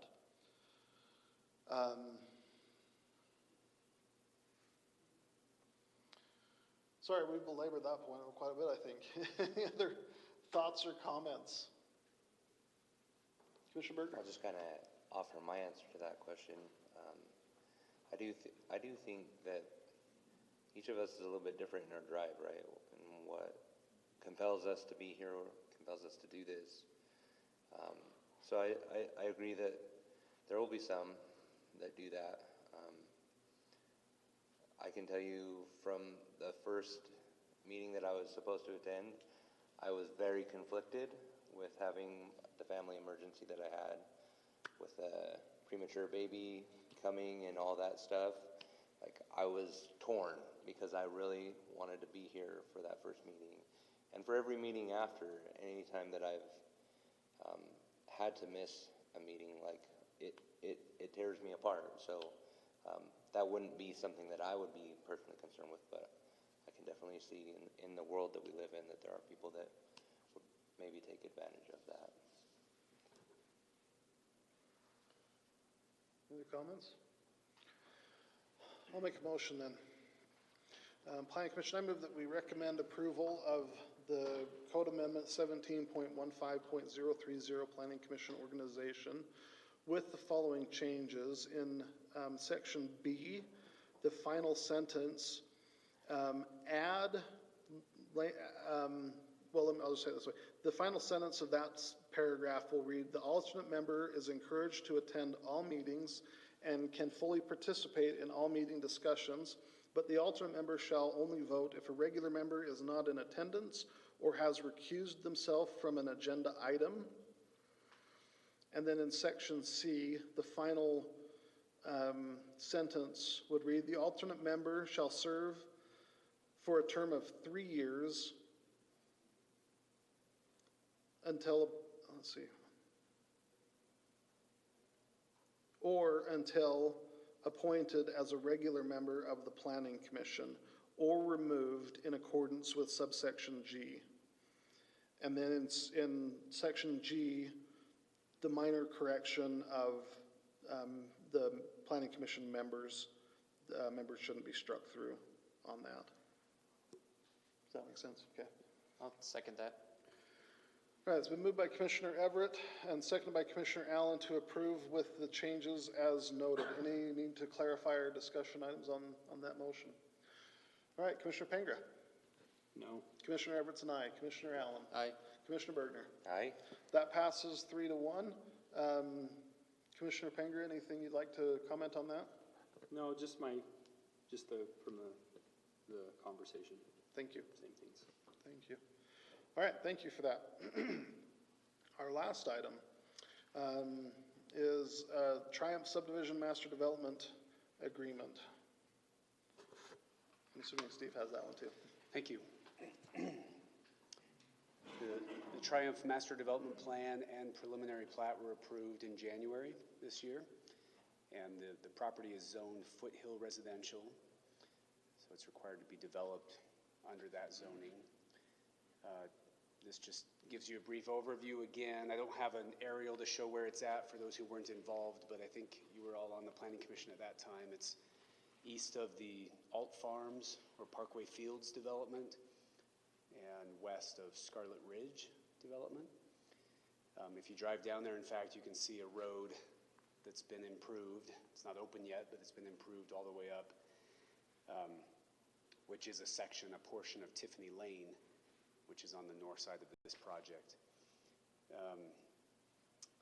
Okay, total acreage, 162 acres approximately. You've got 236 single-family lots split amongst half acres, third acres. Total density is 1.5 units per acre. There's a park in there as well and some open space, and the average lot size is about 1/2 acre, 21,781.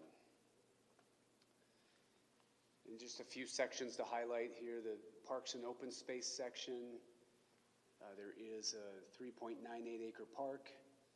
There is a concept plan for that, and it requires them to receive a detailed park plan approval from the Parks and Recreation Director and Planning Director, and require compliance with code in building that park and designing that park. The park basically was designed with the preliminary plat. The City Council reviewed that. I believe the Planning Commission reviewed that as well. So the design is here. If there are any changes to that, they would go through that standard process with the Parks Director and Planning Director. And then, let's see if I missed anything here. They have to dedicate those open space areas to the city, and the city may require areas to be dedicated in conjunction with the recording of a final subdivision plat. That's usually what happens with the adjacent plat. We anticipate that all these areas will be maintained by the city. There's no HOA in this development, as I understand. Roads and traffic are one of the bigger items to look at here. So all internal roadways are required to be improved by the developer at developer's expense. The dedication of land for future rights-of-way build-out. I'll jump back to that, but here's the exhibit that goes with the agreement. There are several collector arterial roads that are adjacent to this project. Tiffany Lane on the north, you can see at the bottom there, is to be improved with a half width plus 10 feet. And you can see how that works out. So it's about 30 feet of asphalt, and then the park strip and sidewalk on the one side. And then you have the half width of Lake Mountain Road, which is up there, kind of at top. It's the northeast portion of the project. See my cursor, there we go, this section here. So Lake Mountain Road kind of runs through the middle of this project. If you recall, Lake Mountain Road is not planned on any city map as a collector road. So although it acts as a collector in some areas of the city and has been preserved a little bit larger than the 53-foot standard, the intent is that we have Airport Road adjacent to this. We don't need another collector immediately adjacent to an arterial road like that. So it's a half width to be improved in that section as a half width plus 10 feet of the standard 53-foot right-of-way, which you can see on the bottom, that half width there, plus the 10 feet, so 24 feet of asphalt. And the remainder of Lake Mountain Road would be improved to the full width. And then Airport Road, or Old Airport Road, to the west is that black section plus the honeycomb section. So they're planning to improve just that northern portion, which provides access, a second access to their project. It's a half width of it's 71 feet, which is the half width plus 10 feet. Gives you 32-foot roadway, the median, and then the park strip. I don't know that there's any reason to improve the 3.5-foot roadway on the other side. We'll have to look at that and talk about that.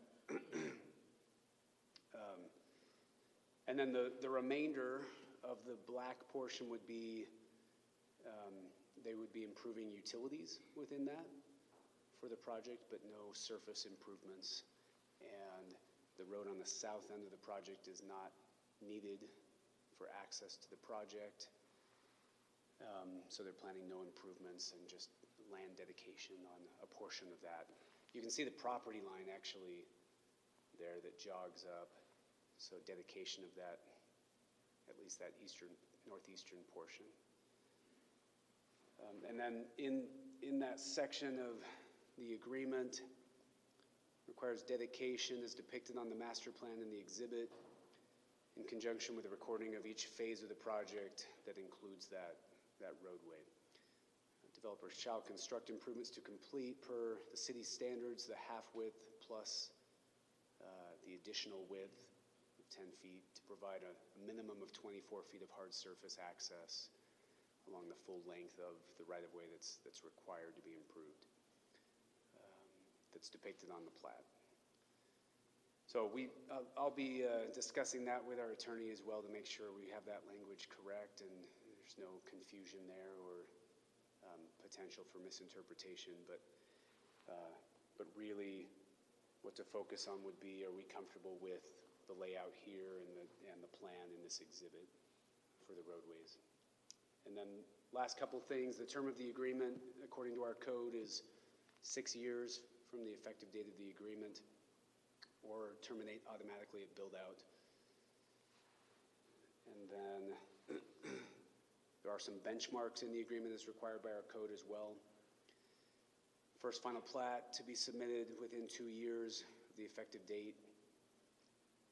And then the site work for that first final plat shall commence within 2 years as well. It says 2 years, but really the final plat would expire if it hasn't been recorded, it would expire. So if they record the plat but haven't started the site work, they still have another year, I guess, within that second year to complete that work.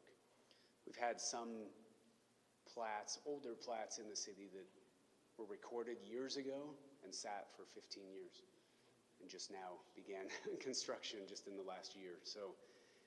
And then you have to go back and find, okay, what was the code back then and what can we now require still? We can require improved construction standards for the roads, but not much else. So this gets the project moving. And then the city park shall be fully completed prior to recording of the first plat, or standard cash escrow that's in our code would be required. That's $3,750 per lot. That's generally what developers do. Rarely we'll have one improve it right at the beginning, but it does encourage them to improve it earlier in the project. And the last thing would just be considering roads and utilities. This is kind of standard language as well, but when we require a utility to be upsized based on our master plans, then, and the developer has to construct that, then we enter into an impact fee reimbursement agreement. Sometimes we'll do an impact fee credit, and so rather than reimbursing, we give them credit and not require payment of those impact fees, but reimbursement is standard, and there's an example there for how to do that, but that language is in there. Okay, any questions for me? And obviously the applicant is here as well. Any questions for staff? Scott, anything you want to say on this before we do a public hearing? He says no, so for the record, the applicant says he don't want to talk to us right now. All right, this item is not a public hearing. Sorry, I thought this was. It's not. Any questions of the applicant? Commissioner Bergner. Yeah, I have a question for the applicant on this. Wait for you. So, just in reviewing this project, in January when this was reviewed by City Council, I believe Councilmember Wright asked for an adjustment of the lots so that the minimum lots and everything would come into accordance with the zoning and everything. Has that been done in the exhibits that are submitted with this MDA? Yeah, we're pretty much right on the nose of the half-acre average, which is the requirement. So it's been adjusted pursuant to that direction. Okay. I think that's the only question I have. I did have one other question. I thought of this the other day when I was going through this.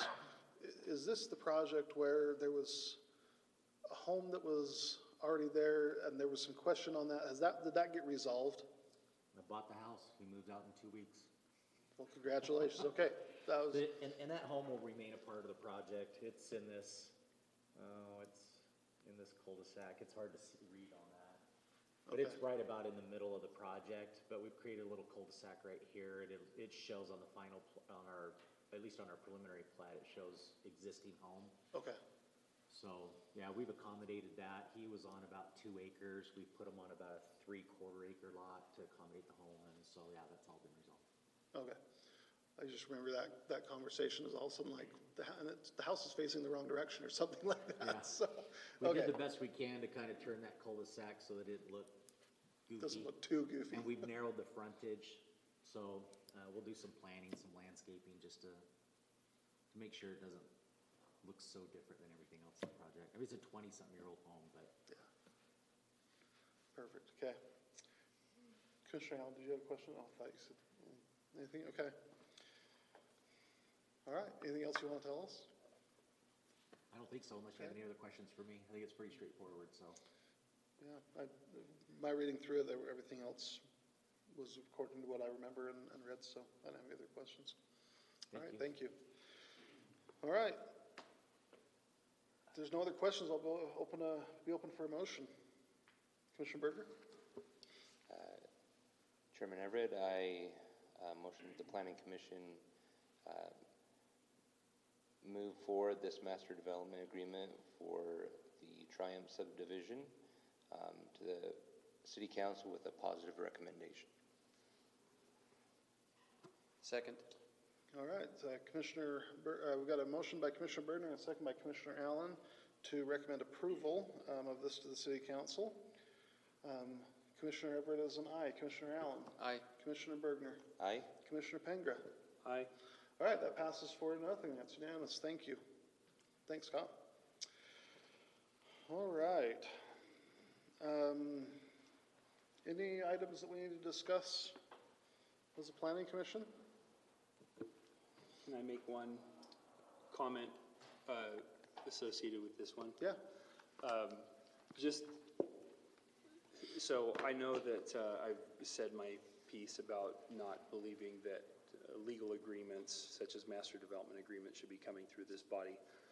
Being in the minority and that is city code, my intent is to do a cursory review of any major land use issues, but not, I think I'm generally, as long as the master development agreement is in keeping with prior discussions on the land use, I'm going to vote for a positive recommendation regardless of any other issues, and just out of personal philosophy. So I was going to say that before. I didn't know we were going straight to a motion and a vote, but which is fine because I was going to vote yes. No, it's okay. I was going to vote yes anyway, but I just wanted to say that. Okay, thanks. I appreciate that. Steve? Just an update from the previous city council Oh, meeting. yes. I had a moment to find, my internet actually is not working on my computer. It hasn't been in the whole meeting, so I have to figure that out. But luckily, it didn't stop our presentation. So at the June 7th city council meeting, a rezone for the Mochila Technology Park was approved. That added the RTI overlay on the project. And there was a discussion and concept discussion held about Eagle Heights Village. So if you recall, Eagle Heights Village project came forward with an idea for amending the plan. This is the project that's the duplex project that's up on the hill at the top of Eagle Mountain Boulevard. They received a recommendation of denial from the Planning Commission, went to City Council, and I'm trying to remember now, I think they were denied at City Council. It was either tabled or denied. I think it was denied. The applicant left pretty upset, I remember that. So, recently, at a previous meeting in May, the Flagship, or Fieldstone Homes representative, Jason Harris, showed up at the council meeting, and in the public comment portion at the beginning of the meeting said, hey, please work with us. I don't want to build these duplexes. I think it's old architecture. I think it's old style. I would rather build something better. I would love to work with you and get some feedback and try to come up with something that works for you and for us. And so he's spoken with, I think he spoke with several council members offline and tried to get some feedback. And Councilmember Wright had been talking with him and requested that he'd be able to present a concept to the city council that he had shown to Councilmember Wright. And so he did that at the last meeting on June 7th. And basically the concept, I don't have a digital copy. He gave me a paper copy, which is in my office. But the concept had the portion of Plat 3 that's already under construction and was under construction, has utilities in the ground for the duplexes.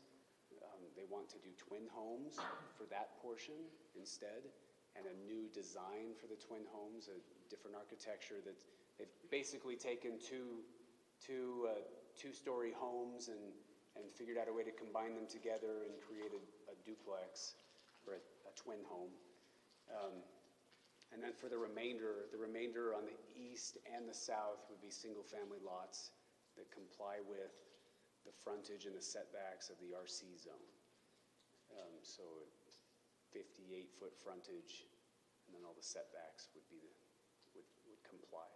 The only thing the two things that don't comply in this at least concept that he showed the council was the average lot size required in the RC zone, which is 6,000 square feet. Their average is somewhere in the 5,400, 5,500 square foot range, if I recall. And then the open space, required open space, they reduced that by about 50,000 square feet. So it's 200, it had 273,000 square feet-ish that was required by code, and they're now providing 225,000, somewhere around there. The amenities, though, are above and beyond what was required, and that's because the original applicant added a sport court into the park that wasn't required. So the amenities are above and beyond. Open space is less.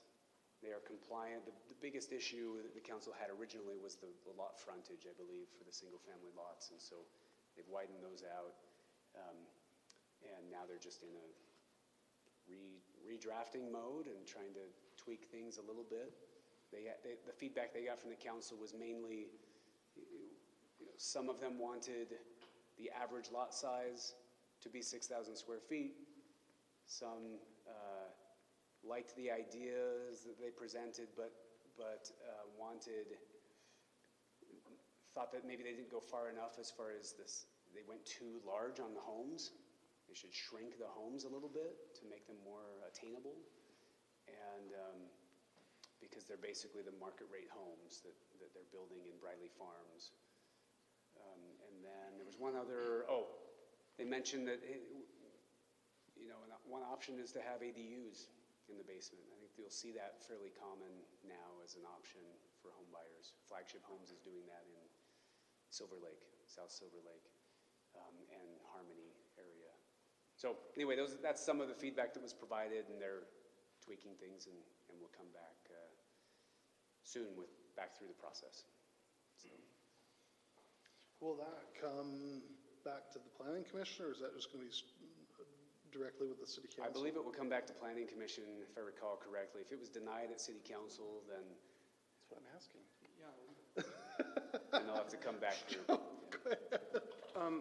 So just a thought on that. We're off the ranch now, which was understood when we made the negative recommendation, right? There's no way to, it's either you adhere to the agreement and build what it said, or we come back and we reconsider new code. We're not doing either of those, really. So I think that belongs with City Council. Just, they can, I'm not trying to dictate what policy needs to be from a city staff perspective, and if it needs to come back to the Planning Commission, by all means, but it just seems like an extra step when we don't have the tools to reconcile what needs to happen. I don't know if staff agrees with that or not, or unless it's an entirely new master development agreement, right? So they would have to amend the development agreement for this. And amend the preliminary plat. which that then becomes purely legal, Yeah. right? Because we're not reviewing a master development agreement under current code. We're reviewing a master development agreement, a renegotiation of an existing master development agreement, an addendum. So I don't, I just hate to drag them through that again. My 2 cents. Can I make one other comment regarding ADUs and basements? Sure. If, just from an economic perspective, if we're going to have the density, I would almost have it be a for rent product, right? If we're trying to create housing for people, at least for rent products are taxed at 100% assessed value versus what the city's going to get. If we start accommodating everyone to build ADUs and we're building that capability in up front, then by state law, we can't, if they're not developed up front, we can't charge impact fees for them. Right. And we're still going to get the density, but we're not going to receive the tax benefit from that density. It's just something to think about. I'm sorry, can you clarify that? Help me, say that again, man. I think I misunderstood. So if your house is only assessed taxes on, what is it, 45% of its assessed value. If you have a for rent product, so if a builder comes in and they build units that are for rent. Which is what the duplexes or the twin homes are that were currently built there. They're all for rent. Those will be assessed at full taxable value, but if we're building another unit with ADUs in the basement and they're sold to private individuals, you're going to get a lot of density because it's built with that density in mind with that ADU build out, but you're only going to get a fraction of the taxes. So anyway, anytime we're going to build density into a project, I see what you're saying now. and we know that it's coming, because that would be higher density than you would normally get with those units because of the design for the ADUs. That's a good point. It's a good point. I've got lots of thoughts, but I won't say them right now. Sorry, Steve, anything else? Those are all the updates I have. Okay. Next meeting, so Steve reminded me that, and I went back I did double check. We do not have our next meeting would normally be the 28th of June, but we do not have that because that is primary election day. And so we did not include that on our meeting calendar. So our next meeting, our next real meeting will be July the 12th. So just over a month from, or under a month, excuse me, from now. From conversations that I've had and the code amendments and things we've talked about, I'm anticipating a fairly hefty agenda. So everybody eat your Wheaties and get excited for that. Anything further? All right, we'll take a final motion for adjournment. Chair, I make a motion that we adjourn. I'll second. Okay, it's been moved by Commissioner Allen, second by Commissioner Bergner. We'll just do a voice vote. All in favor? Aye. Any opposed? That's unanimous. Thanks, everyone. We are adjourned.